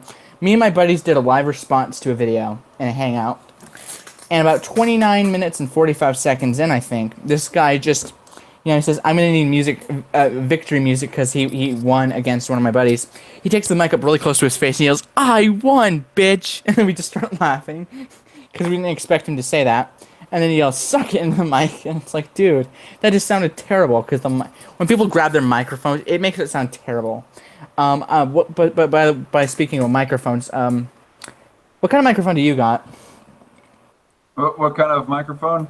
Yeah. Well, actually, I'm using my webcam microphone right now. This little doohickey isn't even on right now. I can't remember the brand. I think it might have been Logitech, or no, it's Insignia brand. Yeah, I don't know what it is, honestly. Well, the audio on the webcam sounds pretty good. I don't know what did you go with the a Logitech webcam? Yes. Yeah, I saw one at Best Buy for about $60. I'm thinking that just sounds like a steal. I bought mine for $120. But of course, it has some extra features to it, like you can green screen without the extra programming and crap like that.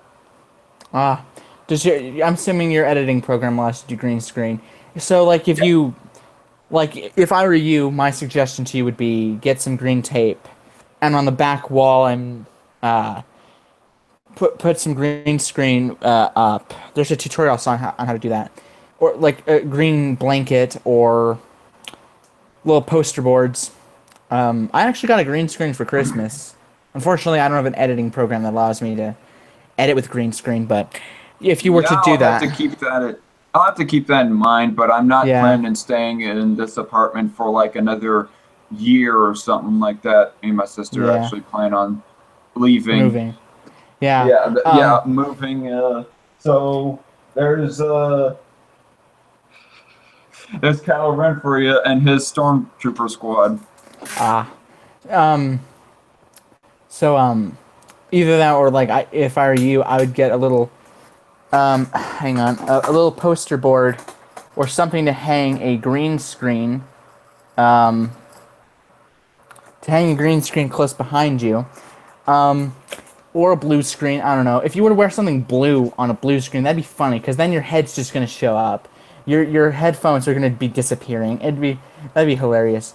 You know, one thing I love it when people YouTubers intentionally film on green screen is the fact that they don't when they don't edit it, because then when they're saying something stupid, you can archive that clip, edit it with the green screen footage, and include it in a meme and take it out of context. Like whenever someone says something stupid in a video I'm responding to, I'll take a clip of Owen saying "What the fuck is that?" to make fun of them, or I'll take a clip where he says the word lies really briefly, lies, or another detractor might said, "Well, that was stupid." So when someone says something stupid like "Capitalism hurts video games," I'll include that because it just triggers the hell out of people.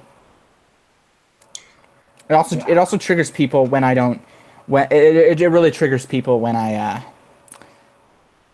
make I talk about gender on my program. Um, the one thing I do like with Google Hangouts on air, because I'm just thinking about this. The cool thing is, a lot of the time, one thing I like about it is when someone's talking, it will go to them, their camera or profile picture. And the reason I guess I'm doing this thing with my webcam on the entire time is, it just seems not. I kind of like it rather than one person having a webcam on. Before you got your webcam, you wouldn't be able to turn on your camera, would you? You wouldn't have a webcam, so it wouldn't show your face. No, I did not have a webcam before. Ah, I was almost thinking that maybe I can use my phone for that, but that's something that I didn't explore. Instead, I gone the easy route, the conventional route of using a webcam. ah, um, All right. Um, um, to use your phone for a live stream, I think you'd have to add yourself to the conversation, which that'd be weird. There'd be three of you, your profile picture, your cam, and whoever you're streaming with. Um, uh, Hold on a second. Anyway, the thing I like about the one thing I like about Hangouts is it honestly you can just stream to YouTube, and you don't need all this special stuff like OBS. You can use OBS for screen capture or to live stream, or XSplit broadcast or whatever those gaming YouTubers use. And I don't know how the hell to work that. As for Google Hang, like there's used to be this live stream service where you could record the stream and then upload it to YouTube. I don't know what it was called, but everyone would be featured on screen. The broadcaster and his 3 or more guests. Which that'd be cool if YouTube could give you the option. If you could do a different way of using Hangouts where everyone is featured on the screen, one in one corner, and it'd be a full screen, unlike some ways of streaming like you now.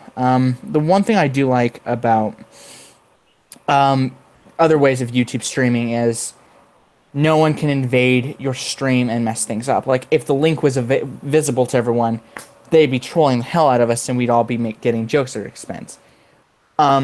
I saw a live stream of that happen, and I wanted to join and troll a little bit, but I was afraid I'd get banned from YouTube if I did that. Vegan Gains would have been so triggered. I would have been like, I would have made a joke at his expense about him getting a vasectomy. He was Because almost tempted to go on one of his live streams. yeah, because he was streaming with OBS, screen recording the entire debate, which I think is not a bad idea. The problem is the link was available for everyone to see, so people would screenshot the link, type it in, and join. So people would secretly hide in the Hangout, and then Andy Worski would notice this and he'd be like, "Wait, how are these people joining?" Then people would comment in the chat, "The link's available," which at that point I really wanted to troll both Vegan Gains and Andy Worski and Ask Yourself and everyone in that debate. But I was like, nah, I won't do that. But it was so funny because Vegan Gains was getting a little pissed off, and it's like when he gets pissed off and he starts to yell a little bit, it just makes everything spectacular. As a Grade A Under, I made a joke at his expense about how if he were to have sex as much as he says the word fuck, he'd actually need a vasectomy. And I'm like, that's genius. But then again, that's Grade A Under. I'm sorry. I like. He's okay. All in all, I don't find Vegan Gains that funny when he gets all mad and shouty and whatnot. I just find it unbearable, cringy, and I'm just thinking to myself, dude, shut up. Yeah, like when he gets pissed off, usually at first it's funny, then it gets old. It's like, come on. And he had a bit of a hate boner for roaming millennial, which I really was creeped out by when he tried to dress up as her, which I'm scarred for life after I saw what he did with the cucumber, but he was trying to rip off The Amazing Atheist a little bit. Where TJ used a banana and shoved it up his butt. Yep, and Vegan Gains put a cucumber in his mouth and pretended to be roaming millennial. So Vegan Gains is an Amazing Atheist ripoff there, which I don't understand why one would do that. I don't think Vegan Gains has any self-respect. Which, when I first heard of him, he did seem like the typical vegan idiot where he'll push veganism, which I'm fine with veganism. It's just how they do it is annoying. Like, yeah, there's cancerous parts of every community, but vegan community... These days, if you say you're not a vegan, they'll say, "Die, motherfucker! I'm going to kill you and your family." And people would compare it to when anti-feminist crowds would threaten to kill a feminist, which I think it's going too far to threaten to kill anybody. Whether it's an atheist group after a religious group or a religious group after an atheist, I'd say threatening to kill people is going too far. Because not a religious group after another religious group. Yeah, because it just makes you look like a psycho if you're threatening to kill somebody, and it's just going too far.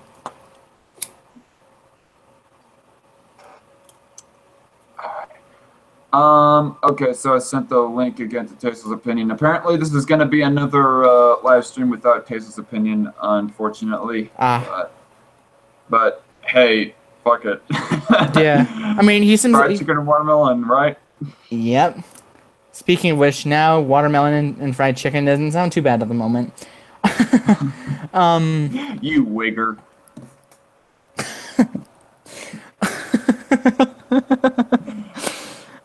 I am honestly not sorry for laughing or not getting triggered and freaking out over a joke. That's the weird thing with Owen. Don't be PC. Yeah. The weird thing is... The non-PC people are some of the funniest people. Yeah, and the politically correct people are just the worst. One comedian... I mean, sorry to interject, but I remember in one of your live streams, I cannot remember what it was, but there was some guy with a football character for an avatar who said, "This man is our Lord and Savior." And then right after that, he was all like, "Everybody calm down, that was just a joke. I'm a Christian too, all right?" Yeah. What was you saying, sorry? As for Owen, it's like, he literally can't take a joke. I made a joke, the Princess Diana joke, and he was freaking out. It's like, dude, it was just a joke. I was tempted to tell a police brutality joke, but he then banned me from his Twitter, which I like the fact I follow him because I can find all his cringeworthy pro-Marxist bullshit. He would take me out of context, and one of his buddies had a problem with me having a playlist called Future Battles, where for videos I'm going to respond to, I'll keep videos there. Some people take their videos down, so I'll remove videos from the playlist.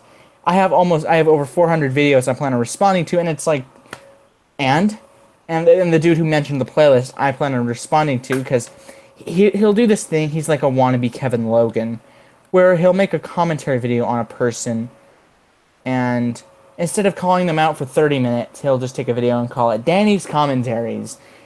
And he misunderstood a lot of things what some people would say.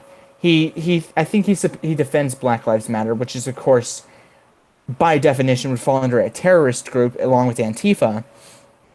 Because you look at the definition of terrorism and you look at the definition of you look at the definition of terrorism and the actions of Antifa and Black Lives Matter, it would fall under terrorism. And Owen's like, it's so easy to be declared a terrorist. And it's like, of course you'll defend Antifa, Owen, because you hate alleged fascists, even though he doesn't understand what a fascist is. He'll of course defend them, and it's like, okay, if you think I should join Antifa, Owen, maybe this time the state of New Jersey was correct in declaring Antifa a terrorist group, because if you look at the actions of the group, what they do would fall under terrorism. They incite the unlawful use of violence, intimidation, and fear to spread a political message, just like Black Lives Matter. And it's like, what's your defense? And he couldn't rebut what I said on Twitter. And I was like, at that point, it feels ableist to go after him nowadays, because it's like, at first it seemed like he was kind of smart, but now it's really just ableist to go after him. It's like low-hanging fruit. Yep, I go after the low-hanging fruit all the time. I don't care if the person has 0 subscribers, or if the person is like PewDiePie famous. The largest person I've ever gone after. I haven't seen you yet do a response video to Cameron DeChee, by the way. Actually, I kind of did. Well, you kind of did. It was that Morgan Freeman video, right?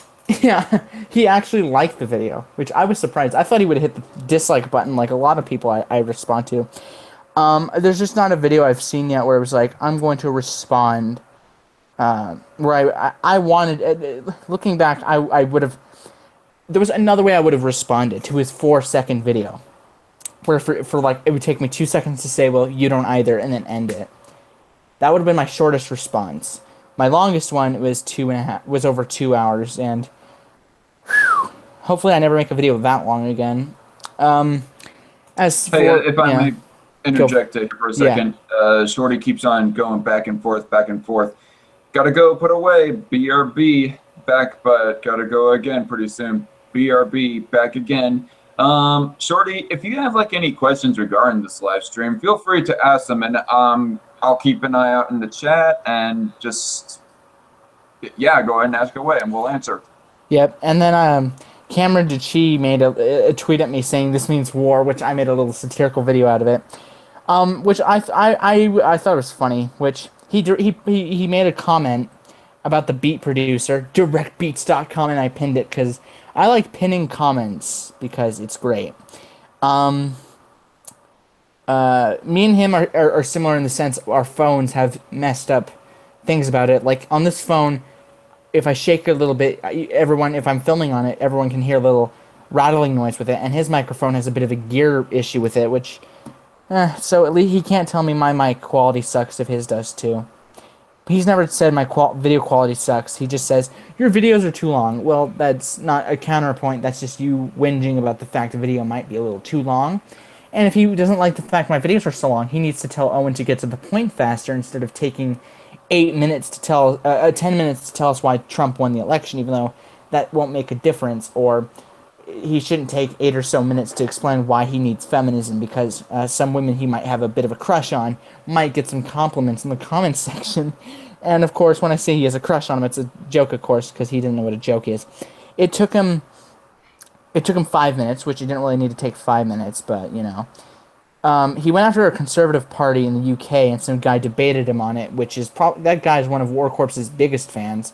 And I may have helped him a little bit, because War Corps made a video about white nationalism, and I found the video, so can't wait for the 15th billionth video on War Corps 666 from that guy. I mean, I like War Corps, that guy but has been on for a long-ass time. When will he ever hit 10,000? I know, you know, when I first found his channel, he had about almost 2,000 videos and 3,000 subscribers.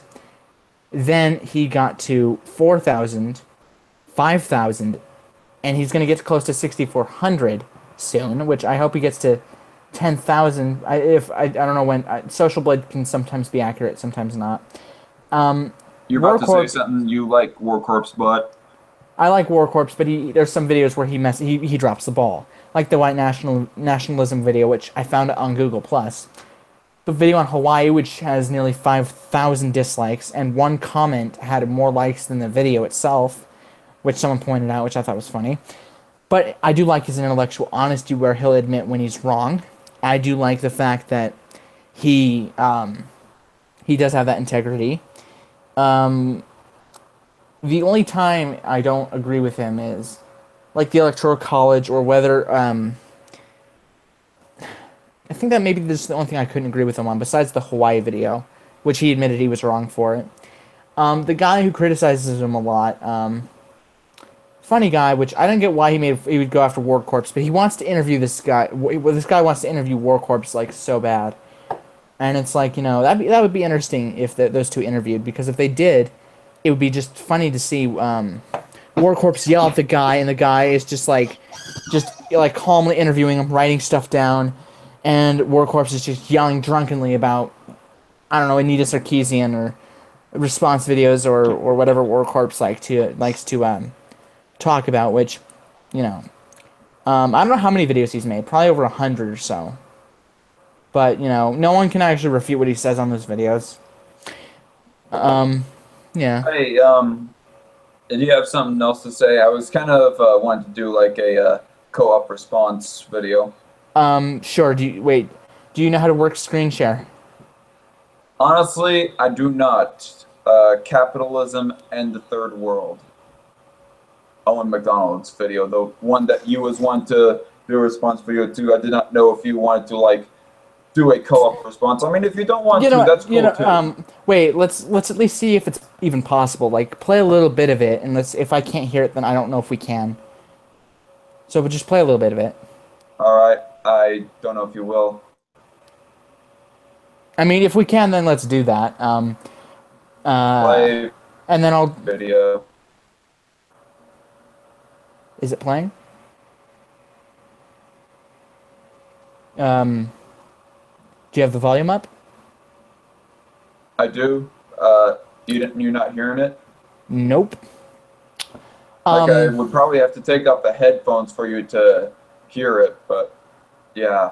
I probably should get myself OBS so I can show a portion of the video screen that I'm doing. Yeah, the video. Yeah. And that'd be kind of cool, interesting if you could include. Oh, there's screen share here. Yeah, let's see it. Okay, click on screen share.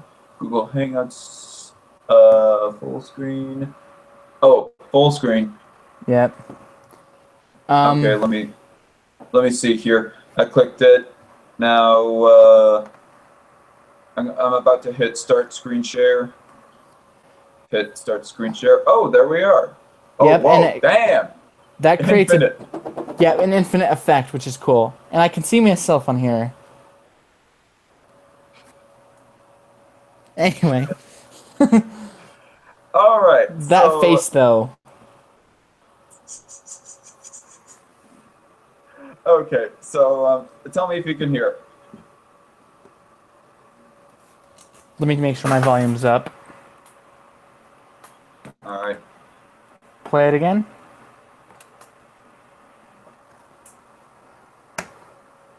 Are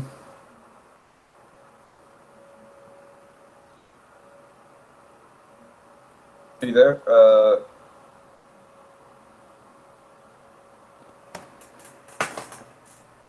Yeah, you're gonna have to probably take off your headphones.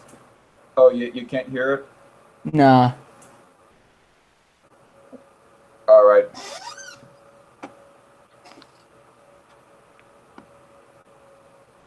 All right. Speak right now. See if you can hear yourself. Okay. I can't hear myself. You can or can't? I can't hear myself. Cannot? So I guess there's...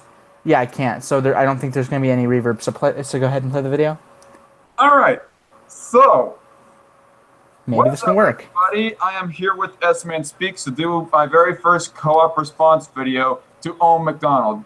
Originally, me and him was both wanting to do our individual response responses. videos to this piece of crap, but I decided, hey, we're planning a live stream. Apparently, Tasteless Opinion doesn't want to come on, so we'll just do a co-op response video. And so, Okay, let's get to it. You ready, yes-man? let's do this, everybody. Capitalism in the Third World. Go. The idea that capitalism helps the world is one perpetuated by capitalist lies and propaganda from the West. You hear the argument that capitalism... Pause.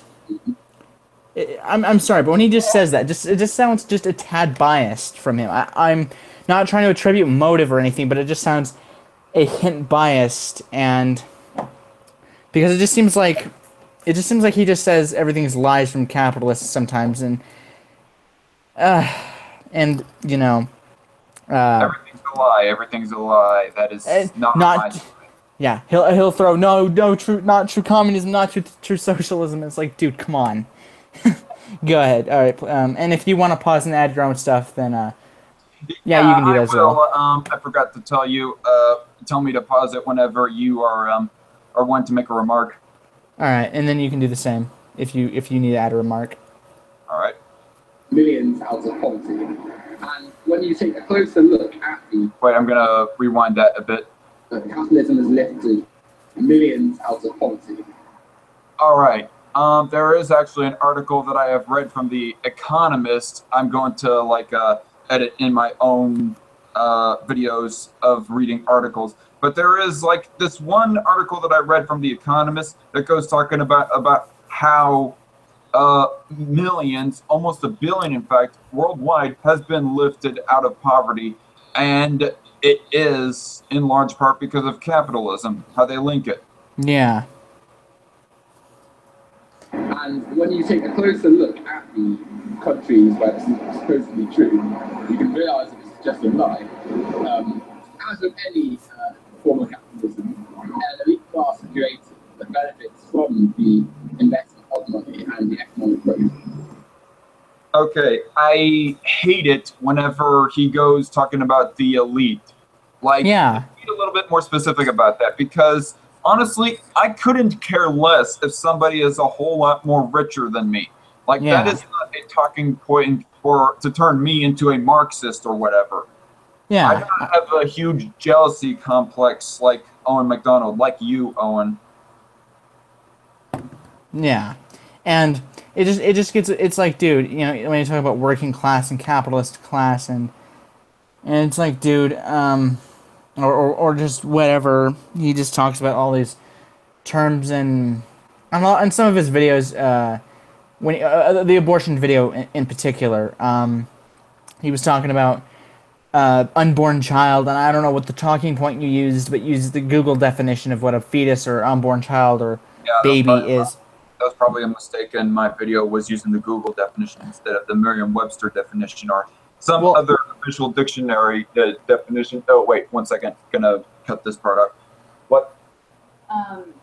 You know the black stuff that you've been trailing around in the carpet? Yeah, sorry, that soot from work. Could you please start leaving your shoes at the door? All right, yeah.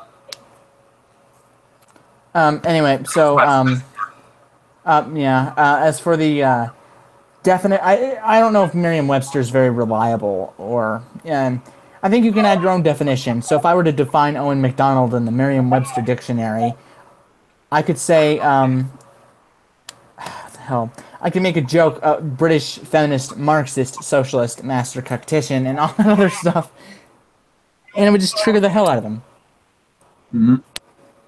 Yeah. All right, we got like 8 minutes to go in this video. Yeah, let's get going. Yep. The factory owners, the business owners, and essentially the class that has the economic muscle to own business and capital benefits solely from the boost in money in the economy. So you look at countries in Africa and in Southeast Asia where an elite tier of people has benefited from capitalism and been created by capitalism in countries like Thailand, Indonesia, Malaysia, and China, obviously. I find it funny that he brings up China. I do not know a whole lot about those other countries and how they set on the Economic Freedom Index, but China, it has like a score of 50 on the Economic Freedom Index. That is considerably low in economic freedom terms. But Yeah. plus, they are in large part, if you want to call them capitalists, supposedly, or some other form of some quasi form of capitalism, if anything, they'd be state capitalism. They Yeah. aren't really free market capitalism. They'll let private companies from outside China work in their country. But all in all, a large majority of the businesses inside of China are owned by party members and of the Communist Party and by the government. So Yeah. that is an Yeah. Also, look at this is everyone's brain on socialism. If you look at Owen's face here, I don't regret making that joke. Anyway. And as a result, to solely focus on this class of people is disingenuous to the idea that nobody is solely want to focus on the upper class. I mean, particularly me and Nesman here, I believe I represent you fairly when I say you don't want to focus on just the elite, S-Man. Correct. Yes. Believe it or not, Owen, there are some of us, quote unquote, working class people that that are for capitalism, but we do not want it to be just focused on the elite. That's technically crony capitalism for it to be focusing on the elite, like big government subsidies and whatnot. Yeah. But a fair free market capitalist playing field, that would be beneficial for everyone, not just the elite. Yeah. Yeah, that would be pretty much my counter to him as well.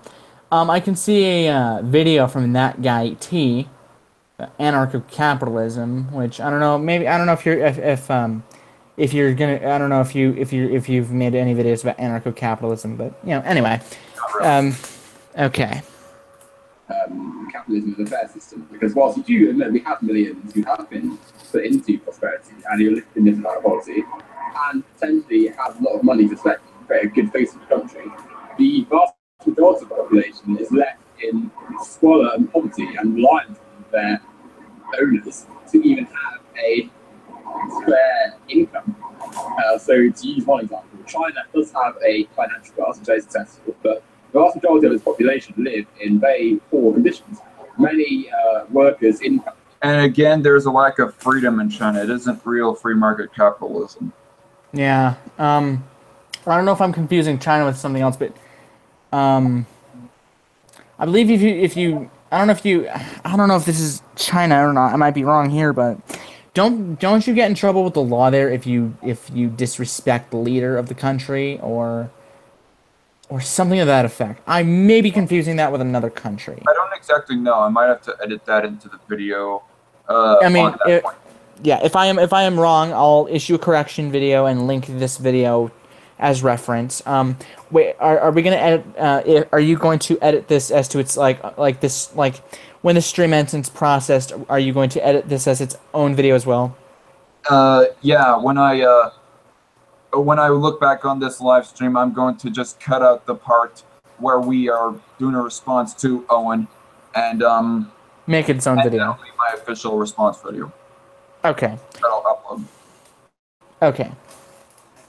Actually, supposedly been lifted out of poverty, live on wages below minimum wage, below any sustainable means, and have squalor, awful jobs where they are tied to merciless mafia-like companies, TMCs, often from the West, who are taking advantage of the lack of regulation in the third world in many countries, have no rights to strike, no rights to decent pay, very poor working conditions, and they live within the entire complex. They're kept in living areas where they're controlled by the companies they work for, and see a minimum amount of profit that the company makes. That's an inherently unfair system if your workers are subject to barely any of the profits from the company, whilst working the majority more than the company owners.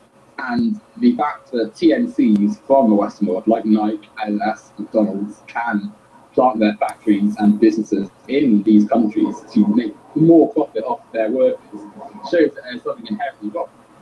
And the fact that many of these factories have to put nets outside their buildings to stop workers from killing themselves, simply because of how miserable and dour their lives are because of capitalism, because of the naturally unfair system, suggests that there is something inherently wrong with the way our society has disregarded what capitalism is. Did he just say our society right there? Yeah, and honestly, I don't know what this weirded me out when he used mafia-like. I know this may be just a bit petty with the play on words thing. Let me check the definition of mafia. Like, I know this may be a bit petty, but I tend to get pissed off with people when they compare, like, I don't know, an organized international body of criminals operating originally in Sicily and is now especially in Italy and the U.S. And having a complex and ruthless behavioral code, an organized group using extortion and other criminal methods, a closed group of people in a particular field having a controlling influence. So a bit of a, saying mafia-like for these companies like McDonald's and Nike, which he pronounces Nike, which I thought was funny.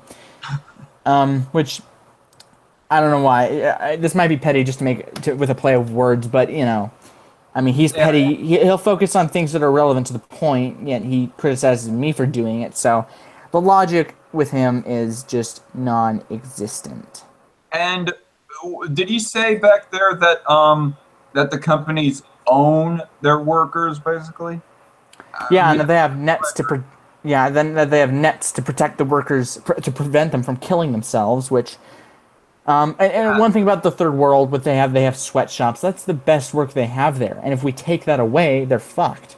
So, while, yes, I don't like the idea of sweatshops, in that country, that is the best they can do. And if they had any better, they'd be going to do better things. And it's a little bit better than struggling to farm when you have barely any food and barely any water and too much sun for the plants to grow. Yep, and hold on, I'm going to turn on the light real quick. All right. And that is not a system of capitalism where the people are not free. That sounds more like crony capitalism, if anything. It is some super authoritarian regime. It sounds to me. So. Okay. Just needed to make sure the video quality on my end, that the lighting is as good as I can get it. All right. Because it was starting to get extremely choppy, like the frame rate. If I'd move my arm really fast, you could see through it. So, anyway. All right. Here we go. Done in these countries. 1 second, I'm going to look at the chat. Oh. Okay. Oh, okay. See, she wants to tell my sister that she says hi. Okay. We'll have to later, but anyway. Yeah. Owen's face, though. Fairness in the system in Southeast Asia has caused significant problems, not just because of workers being exploited, but also because of the state of the countries it's become. You look at many of these countries and Western businesses. All right, I want to take a second here just to look at the economic freedom index of these different countries. Okay. Are you gonna put in the description like some citations so we can? Yeah. So I can put them in my own description. Okay. So are you gonna take the Are you gonna screen record the original video and then edit ourselves in, or I don't know how you're gonna do it exactly, or are you just gonna? Most of the video is going to be me recording the live stream here. Okay. See all rankings and okay. I do not know why they technically classify Hong Kong as a separate part from Hong Kong as a separate part of China, but there it is. I guess it's like #1 so far. And I also parrot, like a lot of socialists will parrot the Nordic countries and and like Australia possibly. I don't know if Australia, but definitely the Nordic countries as some socialist paradise. when really they are just about the same as us in economic freedom. Like, Yeah. Denmark right there, 75.1. Are you seeing this? Yes, from the Hangout screen, since I'm on the Hangout app, yeah, it's coming through pretty clearly actually, so that's good. And I'm checking the Hangout video myself just to ensure that it's working. And fortunately, the link to the article in question is also coming in pretty clearly. So on the video, so if anyone really is if they call bullshit on what we're saying, the links are visible from the Hangout screen share. All right, let me check the chat here very quickly. Yeah, nothing still except for Shorty Girl. Okay, get back here. Yeah, he mentioned Southeast Asia a whole lot. Well, there's Singapore and there's Mauritius. I don't think that's a Southeastern Asian country. I would have to get checked up again on my geography. There's Malaysia, Taiwan, if you'll technically classify that as Southeast Asia. Yeah. Georgia, the country, Luxembourg, United Kingdom, Georgia, well, the country, United States is number 17, Denmark, Sweden, Latvia, United Kingdom, Taiwan, Chile, Ireland, United Arab Emirates, Canada, Estonia. A lot of that's a country I'm not too familiar with. Huh? Yeah, well, we're mainly talking about Southeastern Asia, though. Oh, okay.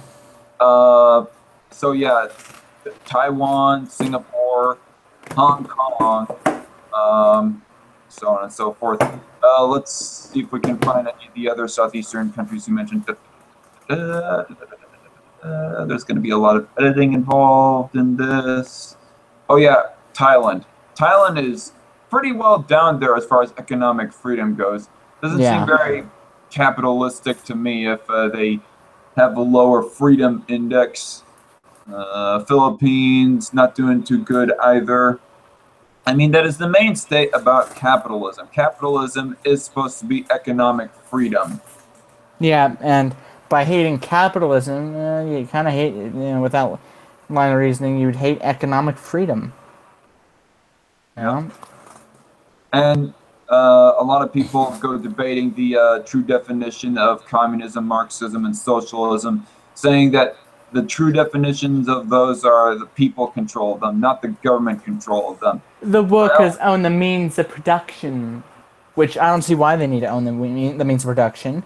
It sounds a bit ridiculous, and I really call bullshit that the workers can understand 80,000 pages of regulations, and that they wouldn't be stressed out. And I will quote what you said about sweating your armpit hairs off in stress.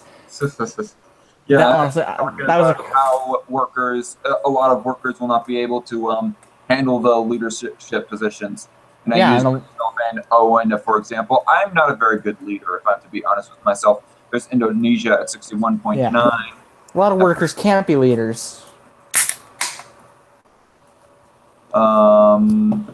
Yeah, so sometimes there are people who are good at being leaders, and then there's some who suck. And I'm not sure how good of a leader I would be. I don't know if Owen would be a good leader. He'll be the leader of the feminist praying around the altar with Anita Sarkeesian as their goddess. But that's probably all he could lead. Besides the Church's socialism. Right. Yeah, there's China, like I was mentioning, 57.4, and Sri Lanka, 57.4. China seems to be racing a little bit, but even India is pretty low. And these are some countries that might have like private companies that are working inside them, but those companies often work from the outside, like Walmart, for example. Walmart does have a lot of its plants in India and China. Am I correct, S-Man?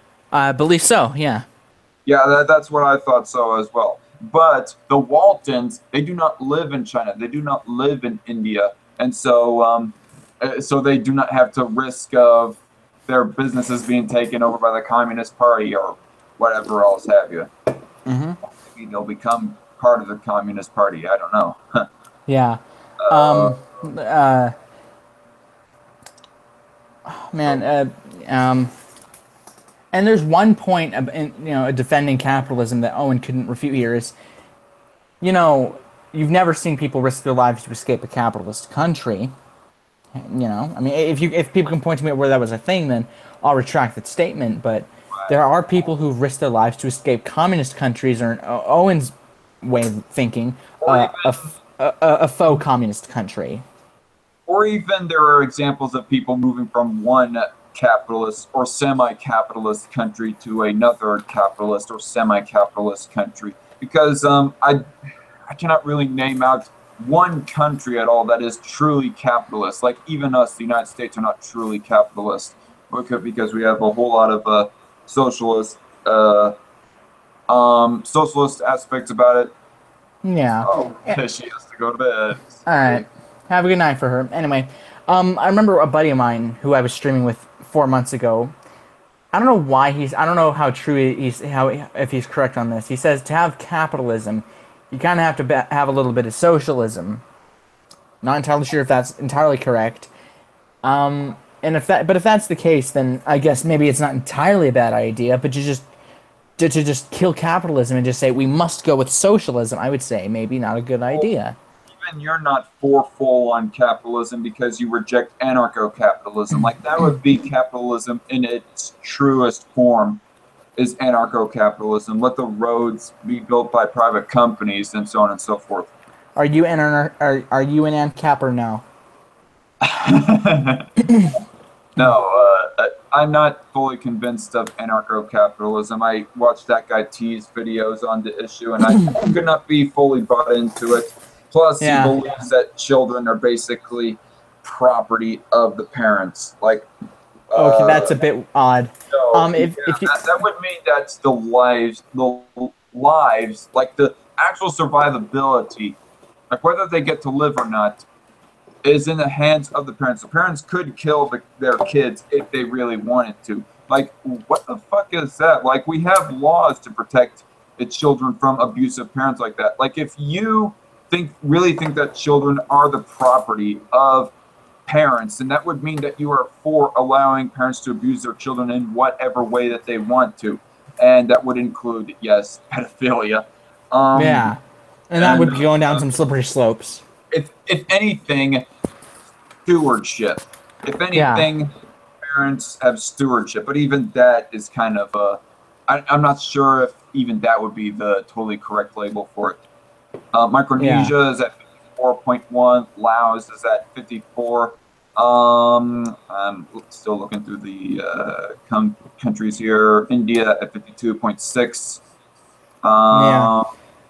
If you ever want to look into if you ever want to look at any ANCAP YouTubers, I recommend Mr. Dapperton. He's made some videos where it's like he makes some points where it's like, yeah, I can kind of see why the government might have its issues. Not entirely sold still, but... Right. And then we have the rest of the countries here.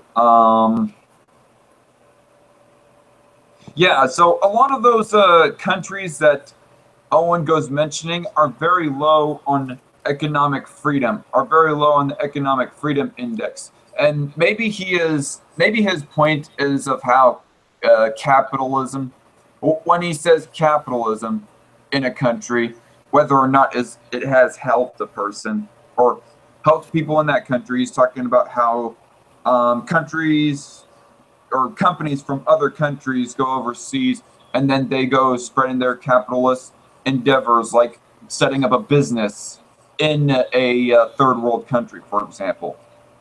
Like, even if it's a shitty lifestyle for Walmart to be paying such a low wage, for example, it's shitty, but it's still a whole lot better off than for them to be starving on no wage and struggling to get by on the means of life and scrounging for bugs on the ground to eat. Yeah. All right, we're 3.5 minutes in out of an almost 8-minute video, so we're just about a little less than 50% of the way through. And he, gonna be here a while. Yeah, I don't know. Has Owen responded to your has he ever commented on your stuff? Have you ever talked to him? Nope. He hasn't been tweeted back to me. I guess he decided I'm not worth his time. Either I don't know, maybe I don't know if he checks his mentions, but he did respond to my me accepting his debate offer to anybody. So maybe reply to that. I don't know.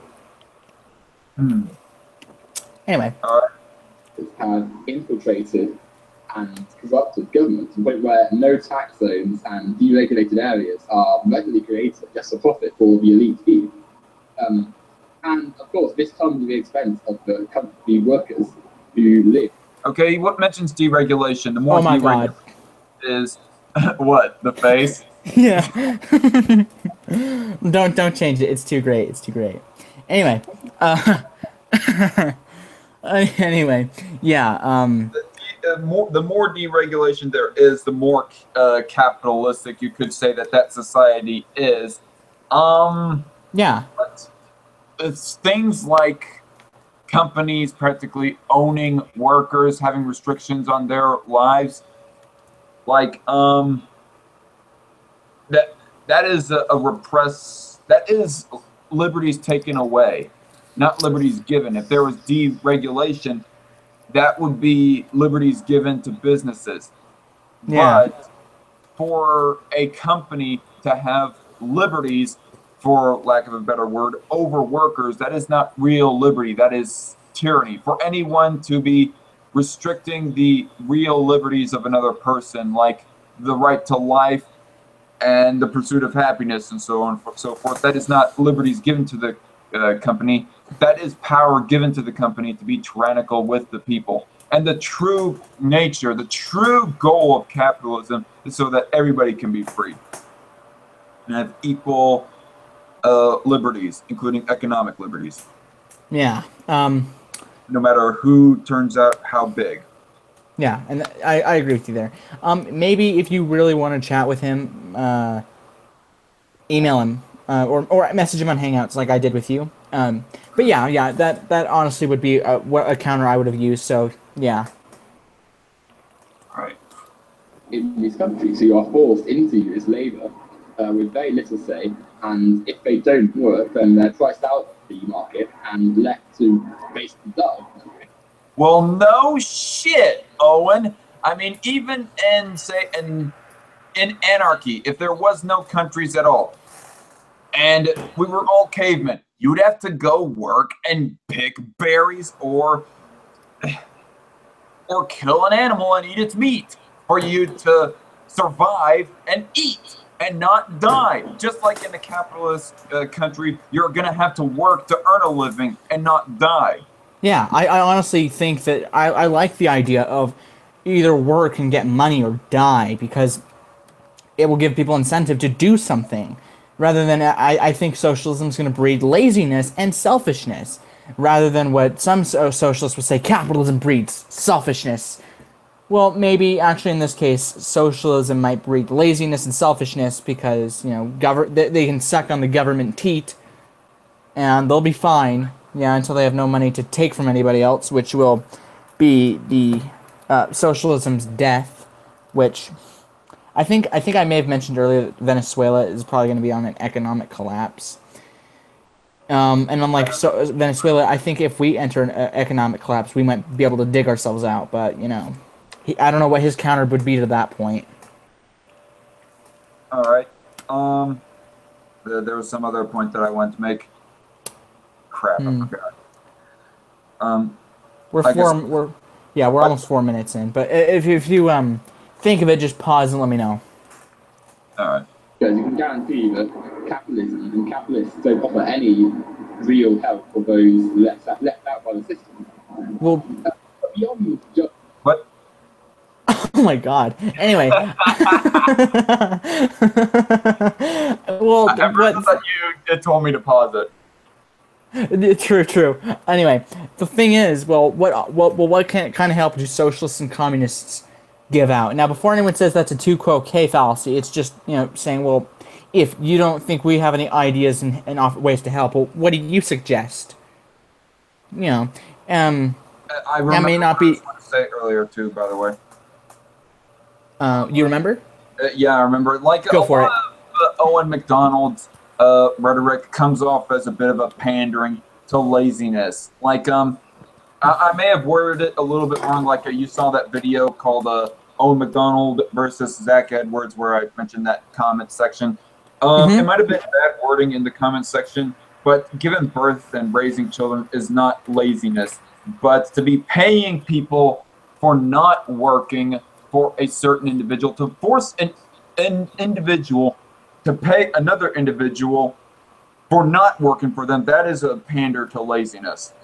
Yeah. Like just across the board in general. It doesn't matter whether you are like having a child or even if you're disabled. Like, I'm not saying that you are not entitled to like some help. That's a different issue. That goes into welfare.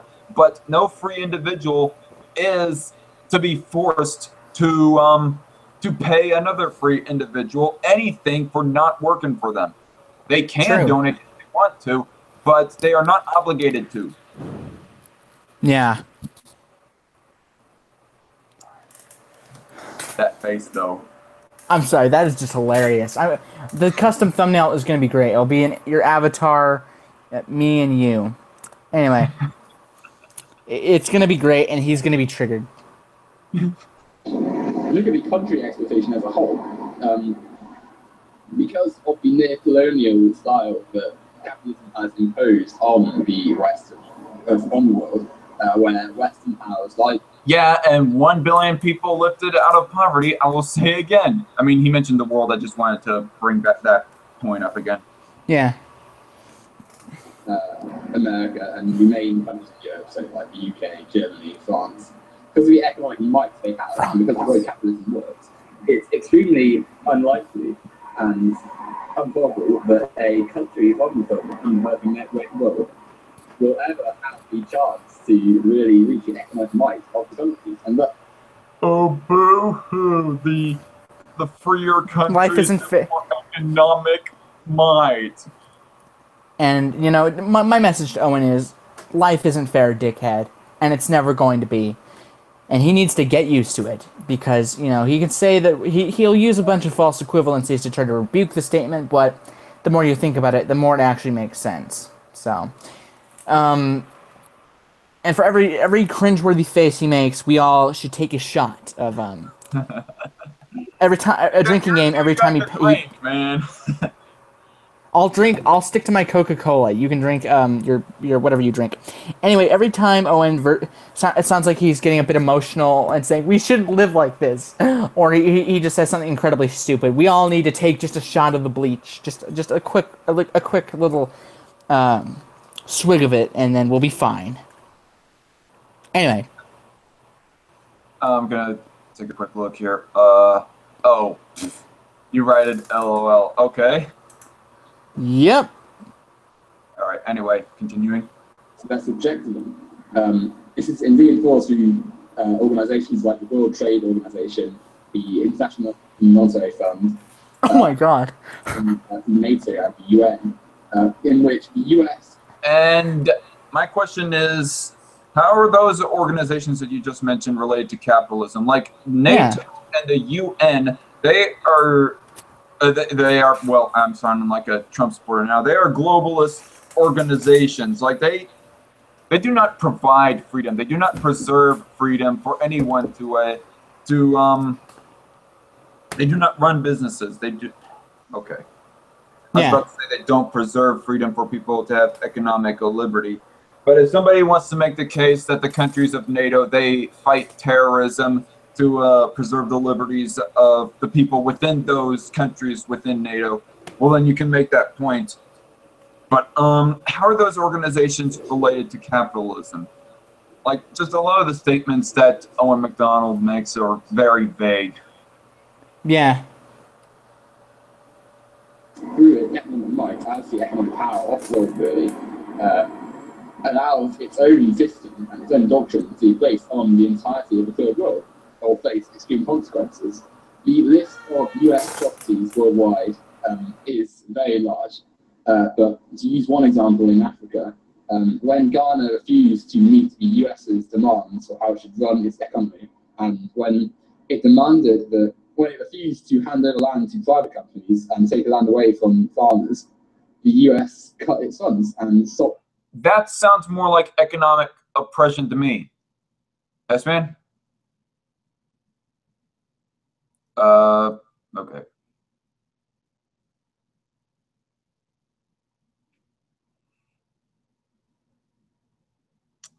I'm gonna cut this portion out.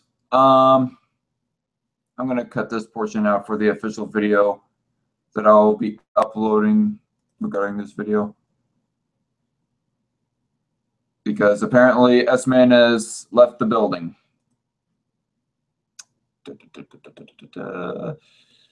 Waiting on you, S-Man. I don't really want to make this point without... Okay. All right, S-Man. Okay. Yeah, you left again. I was making a point right there, but then you left, and I thought I had to I heard my name being called and sounded urgent. So what were you saying? I'm going to just rewind it. All right. Oh my God, that face. Ghana. Yeah, look at that. He's all cross-eyed. But okay, that's good. And you know, honestly, he'll get triggered either way. Buck tooth, overbite, and cross-eyed. Today is not his friend. Anyway, so yeah. You mentioned U.S. and Ghana. Let's get on to that point, shall we? Yep. Based on the entirety of the Third World, or face its consequences. The list of US atrocities worldwide is very large. Okay, the U.S. being the world police, that is not a capitalist argument. That would not be an argument for economic freedom, for capitalism. Like, if anything, that is the U.S. being tyrannical over other countries, for lack of better wording, but that might be the accurate wording. But it is not a freedom aspect that you just mentioned. That is an oppressive aspect you just mentioned. Nothing to do with capitalism. Mm-hmm. But to use one example in Africa, when Ghana refused to meet the US's demands for how it should run its economy, and when it refused to hand over land to private companies and take the land away from farmers, the US cut its funds and stopped giving monetary aid, and thus Ghana turned to a recession. Okay, as far as the U.S. giving aid to other countries, that is not necessarily that is not a capitalist aspect. Again, sorry, for a second here. Oh, this is my notifications. Well, there's a point. One thing I don't. Basically, maybe you could say, well, that country just can't support itself without the U.S. And I don't know. Maybe you can make a point that the Ghana couldn't support itself without the U.S. That is more like welfare. That is not like a economic liberty, freedom aspect. That is more of welfare. Like, that is state welfare, I guess you could say. Well, that is welfare from one country to another country. It's more closer to socialism than it is to capitalism to be giving out welfare. And the fact that he mentions that the United States was supposedly, I do not know this whole United States Ghana fiasco that he mentions. I would probably have to research it. But he mentions the U.S. essentially bullied Ghana and tried to take over certain land from Ghana. That is theft. That is like literal theft. And one aspect of capitalism is private property rights, for a person to own their own property without forcibly having to give it away. And if Ghana is being forcibly giving away their property to the United States, then that is not capitalism. That is authoritarian theft. Is there something you wanted to say, S-Man? I guess it's kind of unfair because I'm doing most of the talking. No, that point I do agree with. Yeah. Honestly, I was about to make that point, but you beat me to the punch, and I was like, no, wait, that how you worded it actually would be better than how I might have made English. I might have made a similar point, but yeah. I'm But not exactly the yeah. best with off the cuff rants. This is why I mostly do my Edited. responsibility recording through this microphone and talking behind a cartoon avatar of myself. Yeah, at the very least, you technically do show your face. You know. I mean, that is a drawing of your face, so at least you do some technically show your face. So if anyone's like, you hide behind an avatar, well, actually, that avatar's me, so what's your point? Okay. But still, that was the most savage Owen Macdonald's versus Zach Edwards video. I'm going to make a parody of it, where looks like a Google Hangout What debate. video? Owen Macdonald versus Zach Edwards. It's going to be great. Okay. And he'll be triggered like I've triggered him. I've made about 20 response videos because he makes so many stupid points that are easy to rebuke. So this is just gonna be a funny little jab at his expense, and it'll send him running back to his safe space. He'll not be uploading for another 2 months, eh? Maybe double.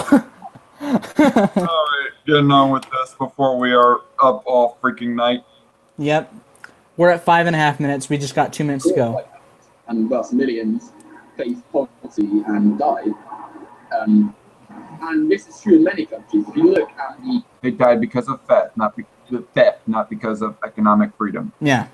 lack of education and the economic disparity caused by capitalism and by the US in many countries in Africa, you can see how capitalism reinforces the misery. Did he say lack of innovation? I thought that's what I heard. Replay it. Yeah, I'm gonna rewind it. Just I don't want to be accused of. Sorry, what? I don't want him to accuse us of taking him out of context or that face being cringeworthy that he just made. Anyway, go ahead. In many countries, if you look at the lack of innovation and the economic disparity caused by capitalism and by the US in I thought that's what I heard was many innovation. countries in Africa, you can Rewinding it again. cut its funds and stop giving it monetary aid, and thus Ghana fell into a recession caused by capitalism, and thus millions face poverty and died. And this is true in many countries. If you look at the lack of innovation and the economic disparity. I couldn't make it out. I'm just gonna give him the benefit of the doubt on that And one. doesn't and I've heard a lot of capitalists say that it breeds innovation, not that it kills or whatever. Anyway, yeah, I honestly couldn't make out what he was saying with that. You know, I guess I might either concede the point or maybe just give him the benefit of the doubt. But even if it was innovation that he was talking about, we have some of the best innovations here in the United States and in the entirety of the free world, for that matter. Yeah. Whether it be semi-capitalist United States or semi-capitalist Germany, Norway, or Sweden, or the UK. Yeah. The car was invented, the automobile was invented in Germany. The mass production of it was perfected by Henry Ford in the United States. The smartphone was invented by Steve Jobs. Internet was because of capitalism. I think it was by the government. I might. Phones, the internet, Google, YouTube, Google Hangouts, and without Google Hangouts, Owen would and a phone, Owen here wouldn't be able to spread his anti-capitalist bullshit, basically. And honestly, I call him out all the time because you use products of capitalism to spread anti-capitalist bullshit. Yeah, and he says, well, you have to use capitalism to survive in a capitalist nation. You can live in countries that are not capitalist, but then again, they're not his true, impossible to obtain socialist or communist garbage countries. And it is possible to live life without a computer, without a phone, not use the internet. You don't have to go to goddamn Starbucks and things like that. You know, it's like if I was to say, I have to get an abortion in order to fight abortion. I do not. Actually, that's kind of a way out there. That'd be oxymoronic to fight abortion by getting an abortion. Or by having my wife get an abortion. Of course, I cannot get an abortion. Oh, man. Okay. And he has no defense of the statement that you can't. It's like if you hate capitalism, try to be as uninvolved with capitalism as you possibly can. Of course, you got to pay taxes, and if you don't pay taxes, that's against the law. But I would assume that most socialists and communists would try to avoid as many forms of capitalism as they realistically can. And he can't rebuke that statement, and and he and his communist twats constantly talk about this talking point, but he can't point out how it's wrong or how it's inaccurate. He'll just say a lot of my talking points are naive, and it's focusing on me as a person rather than my point, so a bit of an ad hominem attack, but then again, it's him, so you can't really expect him to make a talking point without using a bit of an ad hominem. Well, sometimes he can make a point without using an ad hominem, but in this instance, he can't. Fortunately, he can actually make a counterpoint rather than being salty and making an ad hominem, but sometimes he does drop the ball, especially when he tries to make a false equivalency with an ad populum argument. Anyway, you can go ahead. We're at 5:42. We got less than we got a little over 2 minutes to go. Go ahead. All right. Caused by capitalism and by the US in many countries in Africa. You can see how capitalism reinforces the misery and suffering of many people in these countries and prohibits prosperity, because for all the potential of economic growth these countries have, they're never going to compete with a force like the US with economic and political might over them. Yeah, that's because, generally speaking, we are economically freer than all the rest of them. Yeah, we can help other countries, It's funny that, usually we're the ones to be able to help, and, he hates capitalism, yet it's a capitalist country that has the money to help other countries, and in this case, money can help with compassion, and sometimes it won't, but in the instance of helping other countries, yes, we can. And he, with how many people have died under communism, I would say there's about 85, according to some, I might have to do a double check, but if this is correct, there'd be about 85 to 100 million reasons to dislike communism. If I'm wrong, I'll issue a correction, but, Right. Thus, they are forced to accept the capitalism and the unfair conditions the US perpetuates, or face mass poverty like Ghana did. The Rwandan genocide, famously, was another example where the US failed to intervene and offered very little help, and thus, again, thousands of people died because the US were unwilling to compromise it. Are we required to intervene? Are we required by law to intervene? Yeah. If that were really the case, then that would mean that you, Owen Macdonald, are a neocon yourself. Yep. Of course, I don't really like using the word neocon to define somebody, but yeah. That would mean that he would be an interventionist. Yep. Capitalist ideals. We go to Latin America and you see numerous attempts by the US and many successful attempts to destabilize and overthrow governments that don't meet their capitalist ideals. A lot of these examples that he's bringing up are not examples of capitalism. They are examples of bad interventionism and involvement of the U.S. into other countries. Yeah. Especially South America.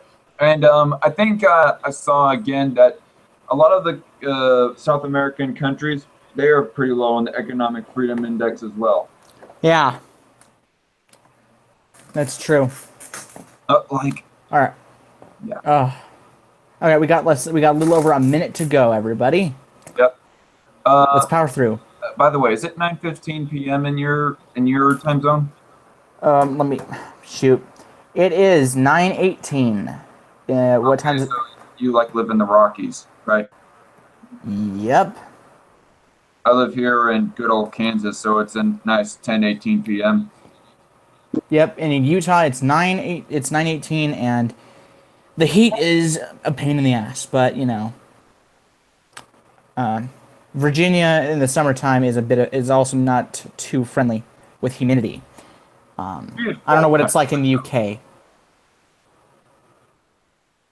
All right, we'll continue. Anyway. You look at Guatemala, El Salvador, Nicaragua. Nicaragua. It's Nicaragua. How do you pronounce it? He pronounced it Nicaragua. I cannot remember. I'm gonna rewind it. Oh, this is gonna be great. To destabilize and overthrow governments that don't meet their capitalist ideals. You look at Guatemala, El Salvador, Nicaragua.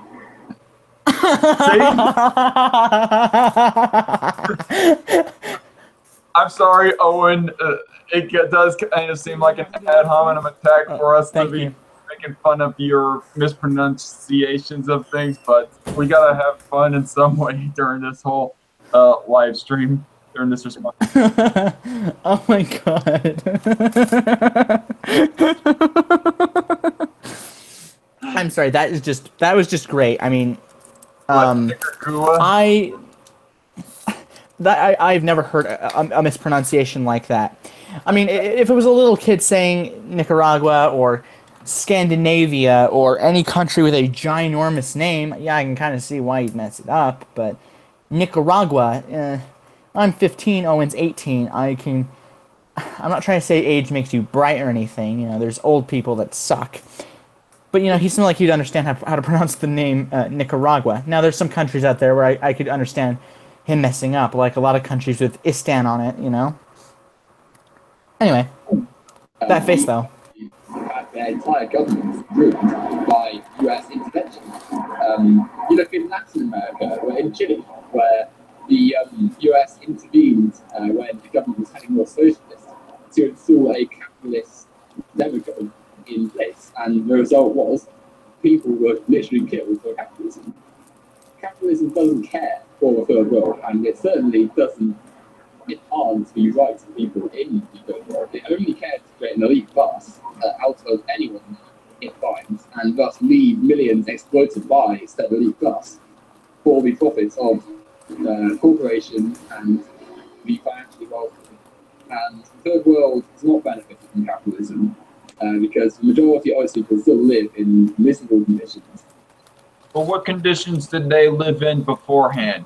I mean, they might be living in like little concrete blocks with 3 meager squares a day, but were they living like in dirt huts, scrounging bugs beforehand?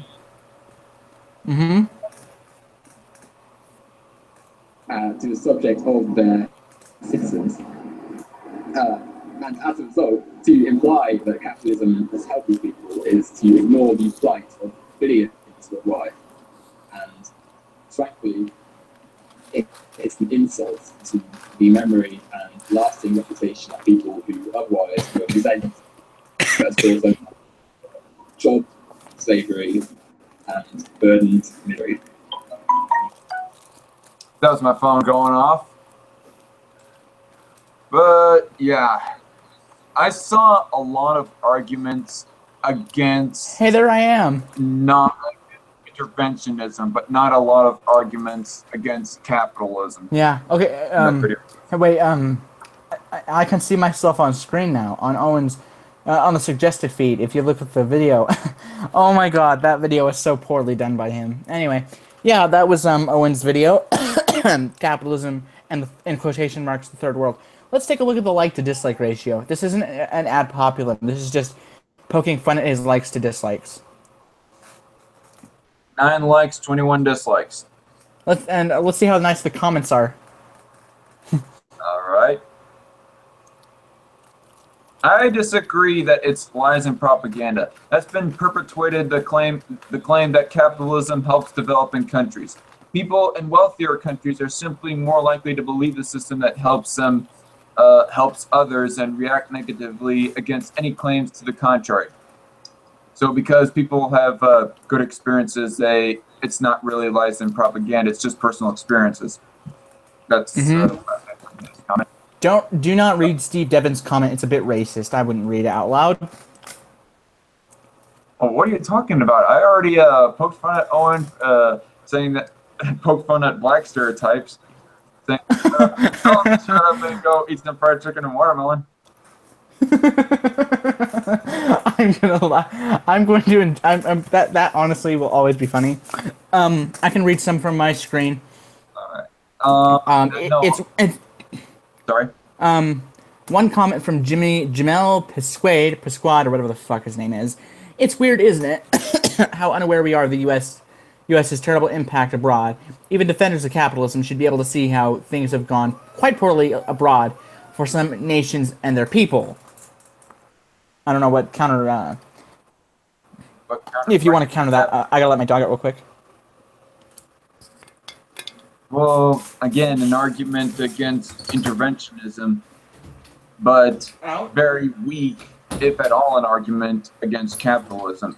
Are you still there? Okay. Wait, was that a cat I heard in the background? Are you there? Yeah. I just had to let my dog out of the room real quick. Okay. Okay, that's what I heard in the background. Okay. No, I guess I'll be nice and not read that comment, but it's so messed up though. It is kind of messed up. Like, to generalize black people as to generalize them as, quote, niggers, that would be racist. Fucked up. Yeah. And for you, if anybody is going to call me racist for saying the word nigger, fuck you. I'm not calling anyone that. I'm just referencing to the word. Yeah. I mean, people, it's like if you say the word with context, it's fine. If you call someone that, then yeah, you could argue that it's racist.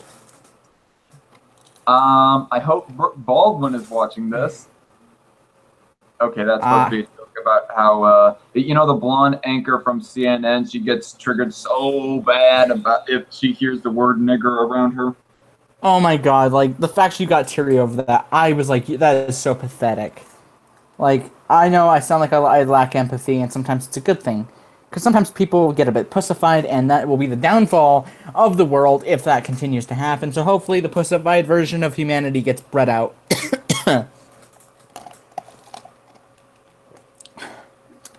Alright, it's amazing to me how you have not yet realized that your entire concept is entirely unfalsifiable. Take your China example. You have a situation where it's as if China was a perfect country before the capitalists came and took it over. Along with this takeover, people are committing suicide because of worker exploration. I think he meant to spell exploitation, but that was a big old typo right there. In reality, sorry.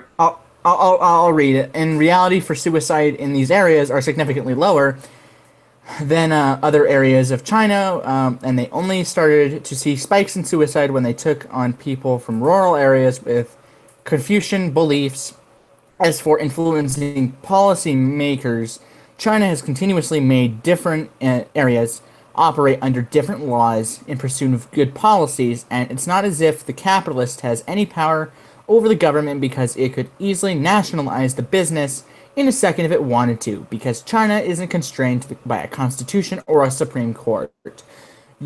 I'll let you read this paragraph if you want. Your Ghana example, the U.S. gives aid to negotiate deals with these countries to improve economic democracy and stable military police to stop human and child trafficking, and it's called imperialism. If they withdraw aid because they don't do what's agreed to, well, that's imperialism too. Like, what do you expect them to do? Give aid to Ghana with no negotiations so a warlord can take over? But that would be imperialism too, right? You see, unfalsifiable everything can be interpreted. If the U.S. helps its imperialists, if it doesn't help its imperialists, if it doesn't do enough, it's imperialist. Oh, okay. Yeah, okay. Clearly, but you can clearly see your Marxist rationalist rhetoric. It is not possible that people just don't have the knowledge of how to run business perfectly, and people make mistakes. But I mean, why do that when the genius of Marx is to come and explain to us that it's really false consciousness and create a 6-degree separation theory. All right. You may have missed the points of what he was saying. You've also glossed over a lot to defend the U.S. I do not know of how much of a defense this is for interventionism. And now I'm going to outline in this live stream that I'm not making a case for or against interventionism, but a lot of Owen Macdonald's arguments are a case more for, or arguments more for against interventionism than actual economic freedom, aka capitalism. Yeah. And this guy defines interventionism as imperialist. Like, I do not know if he's being sarcastic or if he's being legit on that accusation of imperialism. And if he is making that accusation, well, then that would mean that he's not defending that aspect of the U.S., that being interventionism and interventionist policy. Yep. But, okay, I've gone too long to respond to just this one reply in a comment. But I think we've gone on too long responding to this whole video in general. yeah, I don't know how long we were on before we responded to it, but we've been on the air for about 2 hours and 40 minutes last I checked. I don't know.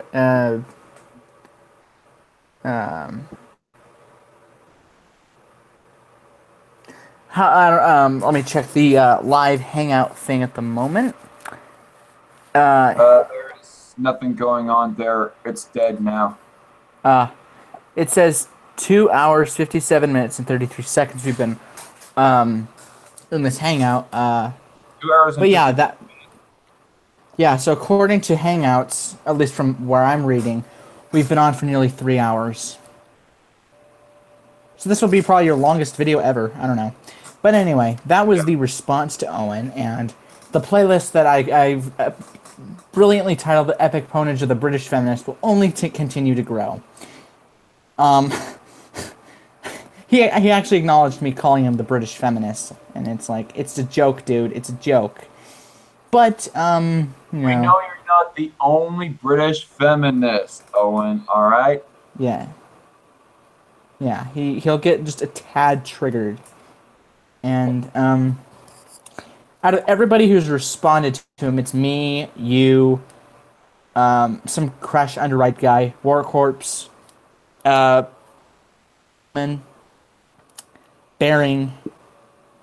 and I believe that's it. Other than that, Bearing has done a whole lot to Owen, but he's made a few. Yeah, he's only made headphones now. All right. He's only made 3 response videos to... He's made 2 responses to me, which he complains about my 80-minute response to him about abortion and all these other topics, yet he takes 2 hours to rebut a 43-minute video, which it wouldn't have taken... If he would have gotten to the point faster, he would have been able to make this done in 90 minutes or whatever. And then it took him nearly an hour to rebut a 12-minute video, which... and almost 40 minutes to rebut a 7-minute video. I mean, this may be a bit hypocritical because it took me like half hour to rebut a 7-minute video, but there was a lot of talking points that were stupid. And he didn't understand my video was a bit of an FU to him because he took me out of context. And also, I just like making jokes at his expense because he gets so triggered, and it's beautiful. Like, I know it's ableist to say that to him, but, you know, in his case, he can't take a joke. And in the end, he just keeps getting roasted. Yeah. Well, it's 10:32 p.m. right now in my time zone. I have work at 7:15 in the morning. Yeah, I gotta be up around that time as well. It's 9:33 where I'm at. So, yeah, it was good chatting with you for the, let me check the counter again, because... Yeah, I don't know when we started. Let me check. Okay. 3 hours and 12 seconds, according to Hangouts notification. Yeah, we yeah. started like at roughly 7:30-ish. I cannot remember exactly. But yeah, for me, this has been the best live stream so far with you. The first one that I had regarding abortion, that's the second best. That second one, And not quite so much. I mean, we did have some good points of conversation, but all in all, I feel like that in the back half, I sounded, for the most part, like a big idiot. In the first half, of course, there was the reverb because there was an echo with my voice. Yeah. Yeah, this one is by so far the best one. Like, Yeah. especially that joke teasing Owen Macdonald regarding black stereotypes. Yeah, and my favorite part, like a bit of an issue was my phone's mic, which I assume is right here or something. During our first hangout, it would cut out and it would make a techno type effect, which is kind of cool, but not needed for streams. Fortunately, I didn't plug in these green terrible earbuds, or else your ears would be getting static, and it was a bad part of my second debate with Owen. Hopefully the third one, the audio will be okay, and video quality. But I like the first one because it was my first discussion, not debate. Then the second stream because we talked about other topics more in depth.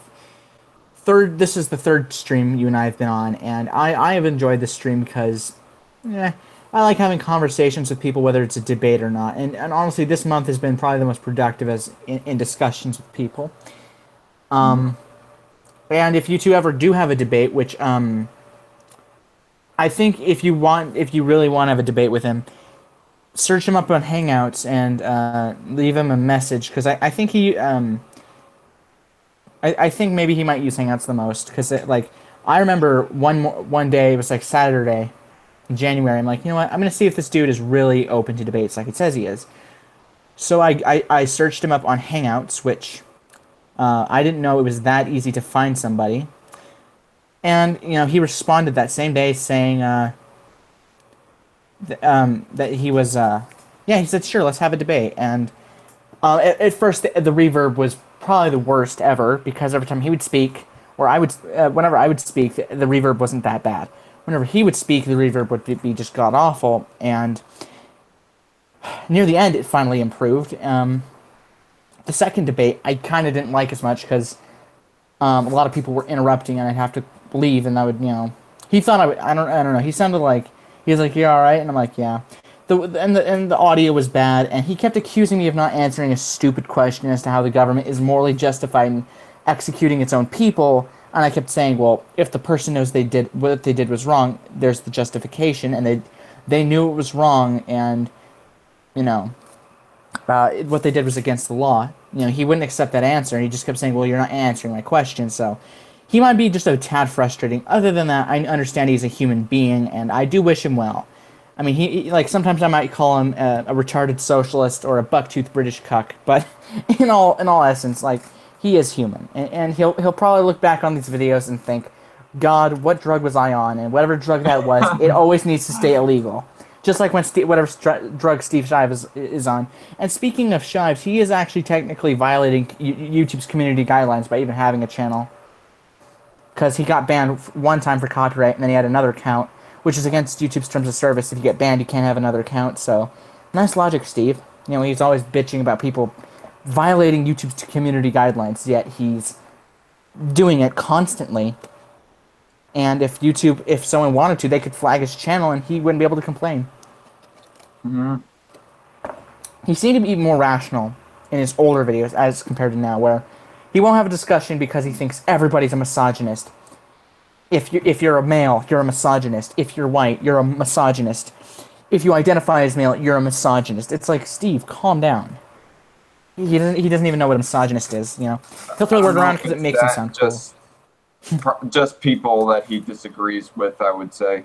But yeah, I get your point. He doesn't want to debate anyone who he disagrees with, and you know, it's a similar comparison to Kyle Kulinski. I mentioned Kyle Kulinski a little bit earlier, and yeah, I really wish that Tasteless Opinion was on here so that we could talk about Kyle Kulinski, because by what I could tell, Tasteless Opinion has been a longtime viewer of Secular Talk, of Kyle Kulinski. Secular Talk is a channel that Kyle Kulinski runs. But yeah, Kyle Kulinski, he pretty much gets himself in an echo chamber. He hasn't debated anyone who he massively disagrees with.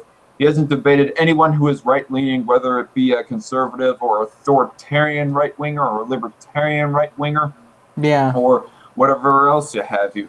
The most right-wing that he has debated is Sargon of Akkad, and that guy, he's full for a single-payer system that I have found out in one of his videos, and he said that he doesn't care about the right.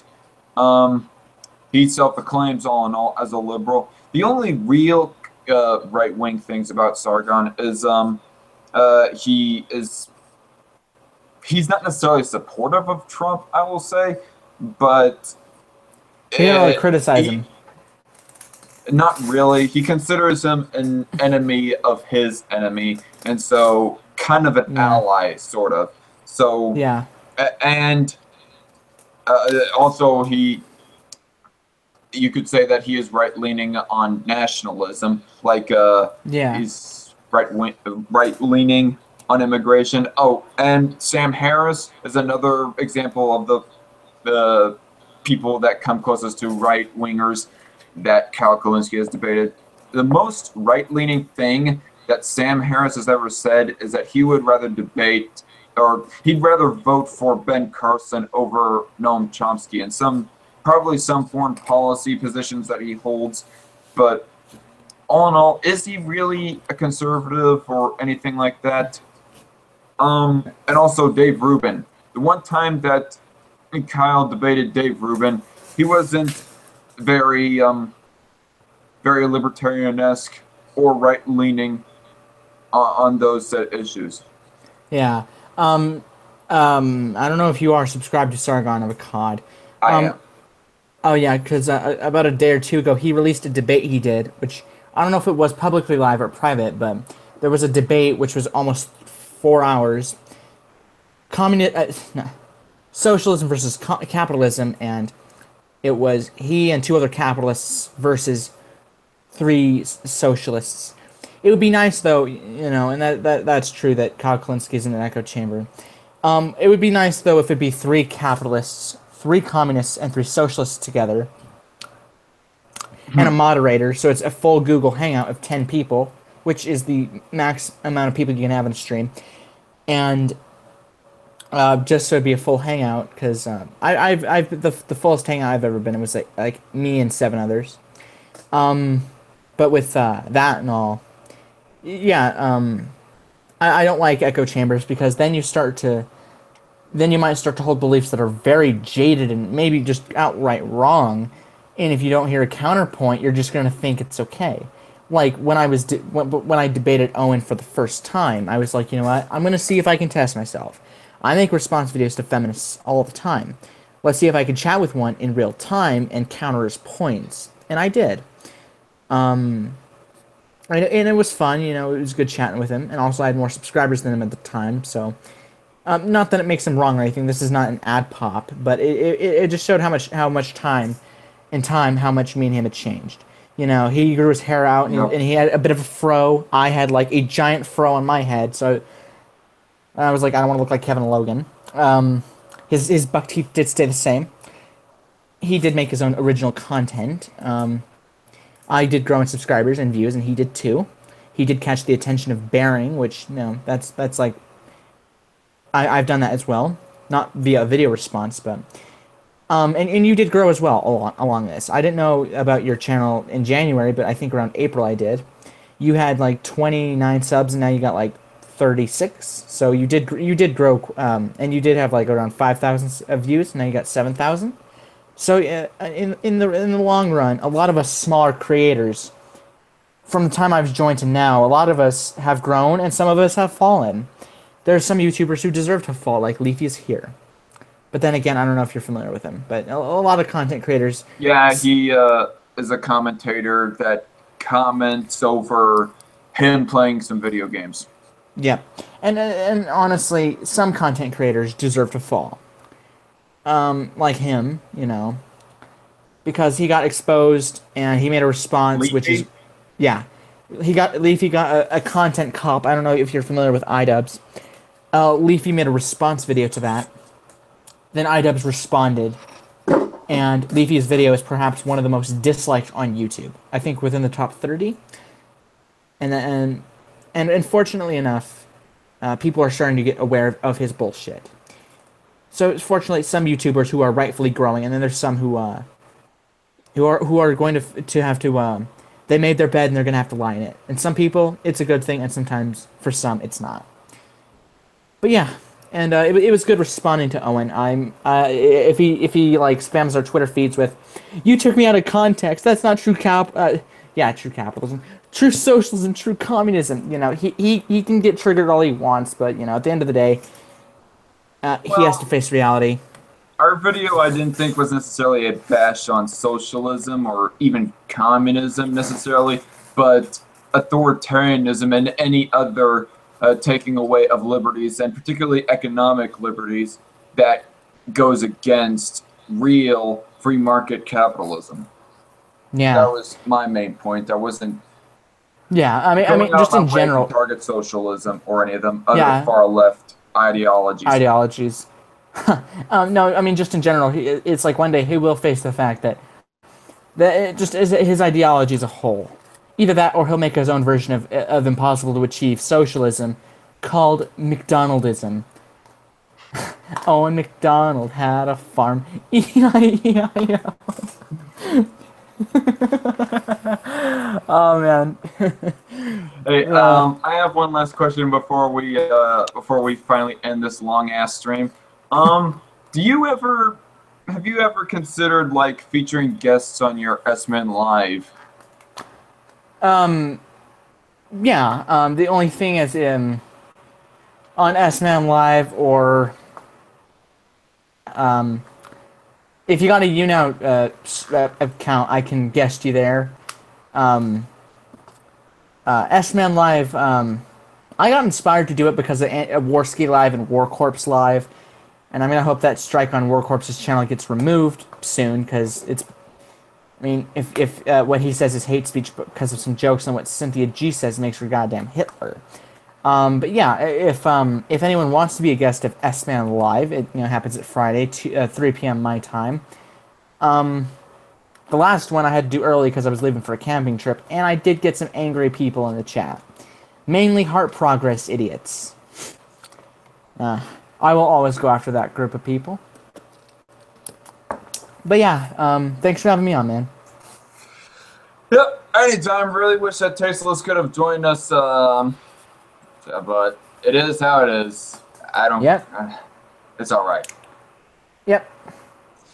So I'll try to see Friday's S-Man Live, but you've been starting your S-Man Lives like earlier and earlier. Yeah, either that or well, here's an idea. For S-Man Live, I'll just use Camify Live, and if instead of using YouNow to stream it, which is a bit unusable, I'll just have you on a Google Hangout. People can hear your voice, but they won't like actually see you in the video. I mean, if you're cool with that style being done. If I had my own computer, I'd be doing Google Hangouts instead of Camify Live. But yeah, like if you can tune in for S-Man Live, then yeah. And if you want to repost to your channel, whether the specific segment with you in it or the whole thing, then yeah, go ahead and do that. Yep, we'll stay in contact on that idea, but yep, yeah, let me know on Twitter if you're down for that idea. Yeah, probably will be. Okay. Hey, it was nice responding with you, S-Man, and I had fun. You have a good night. Yep. All right, night, man.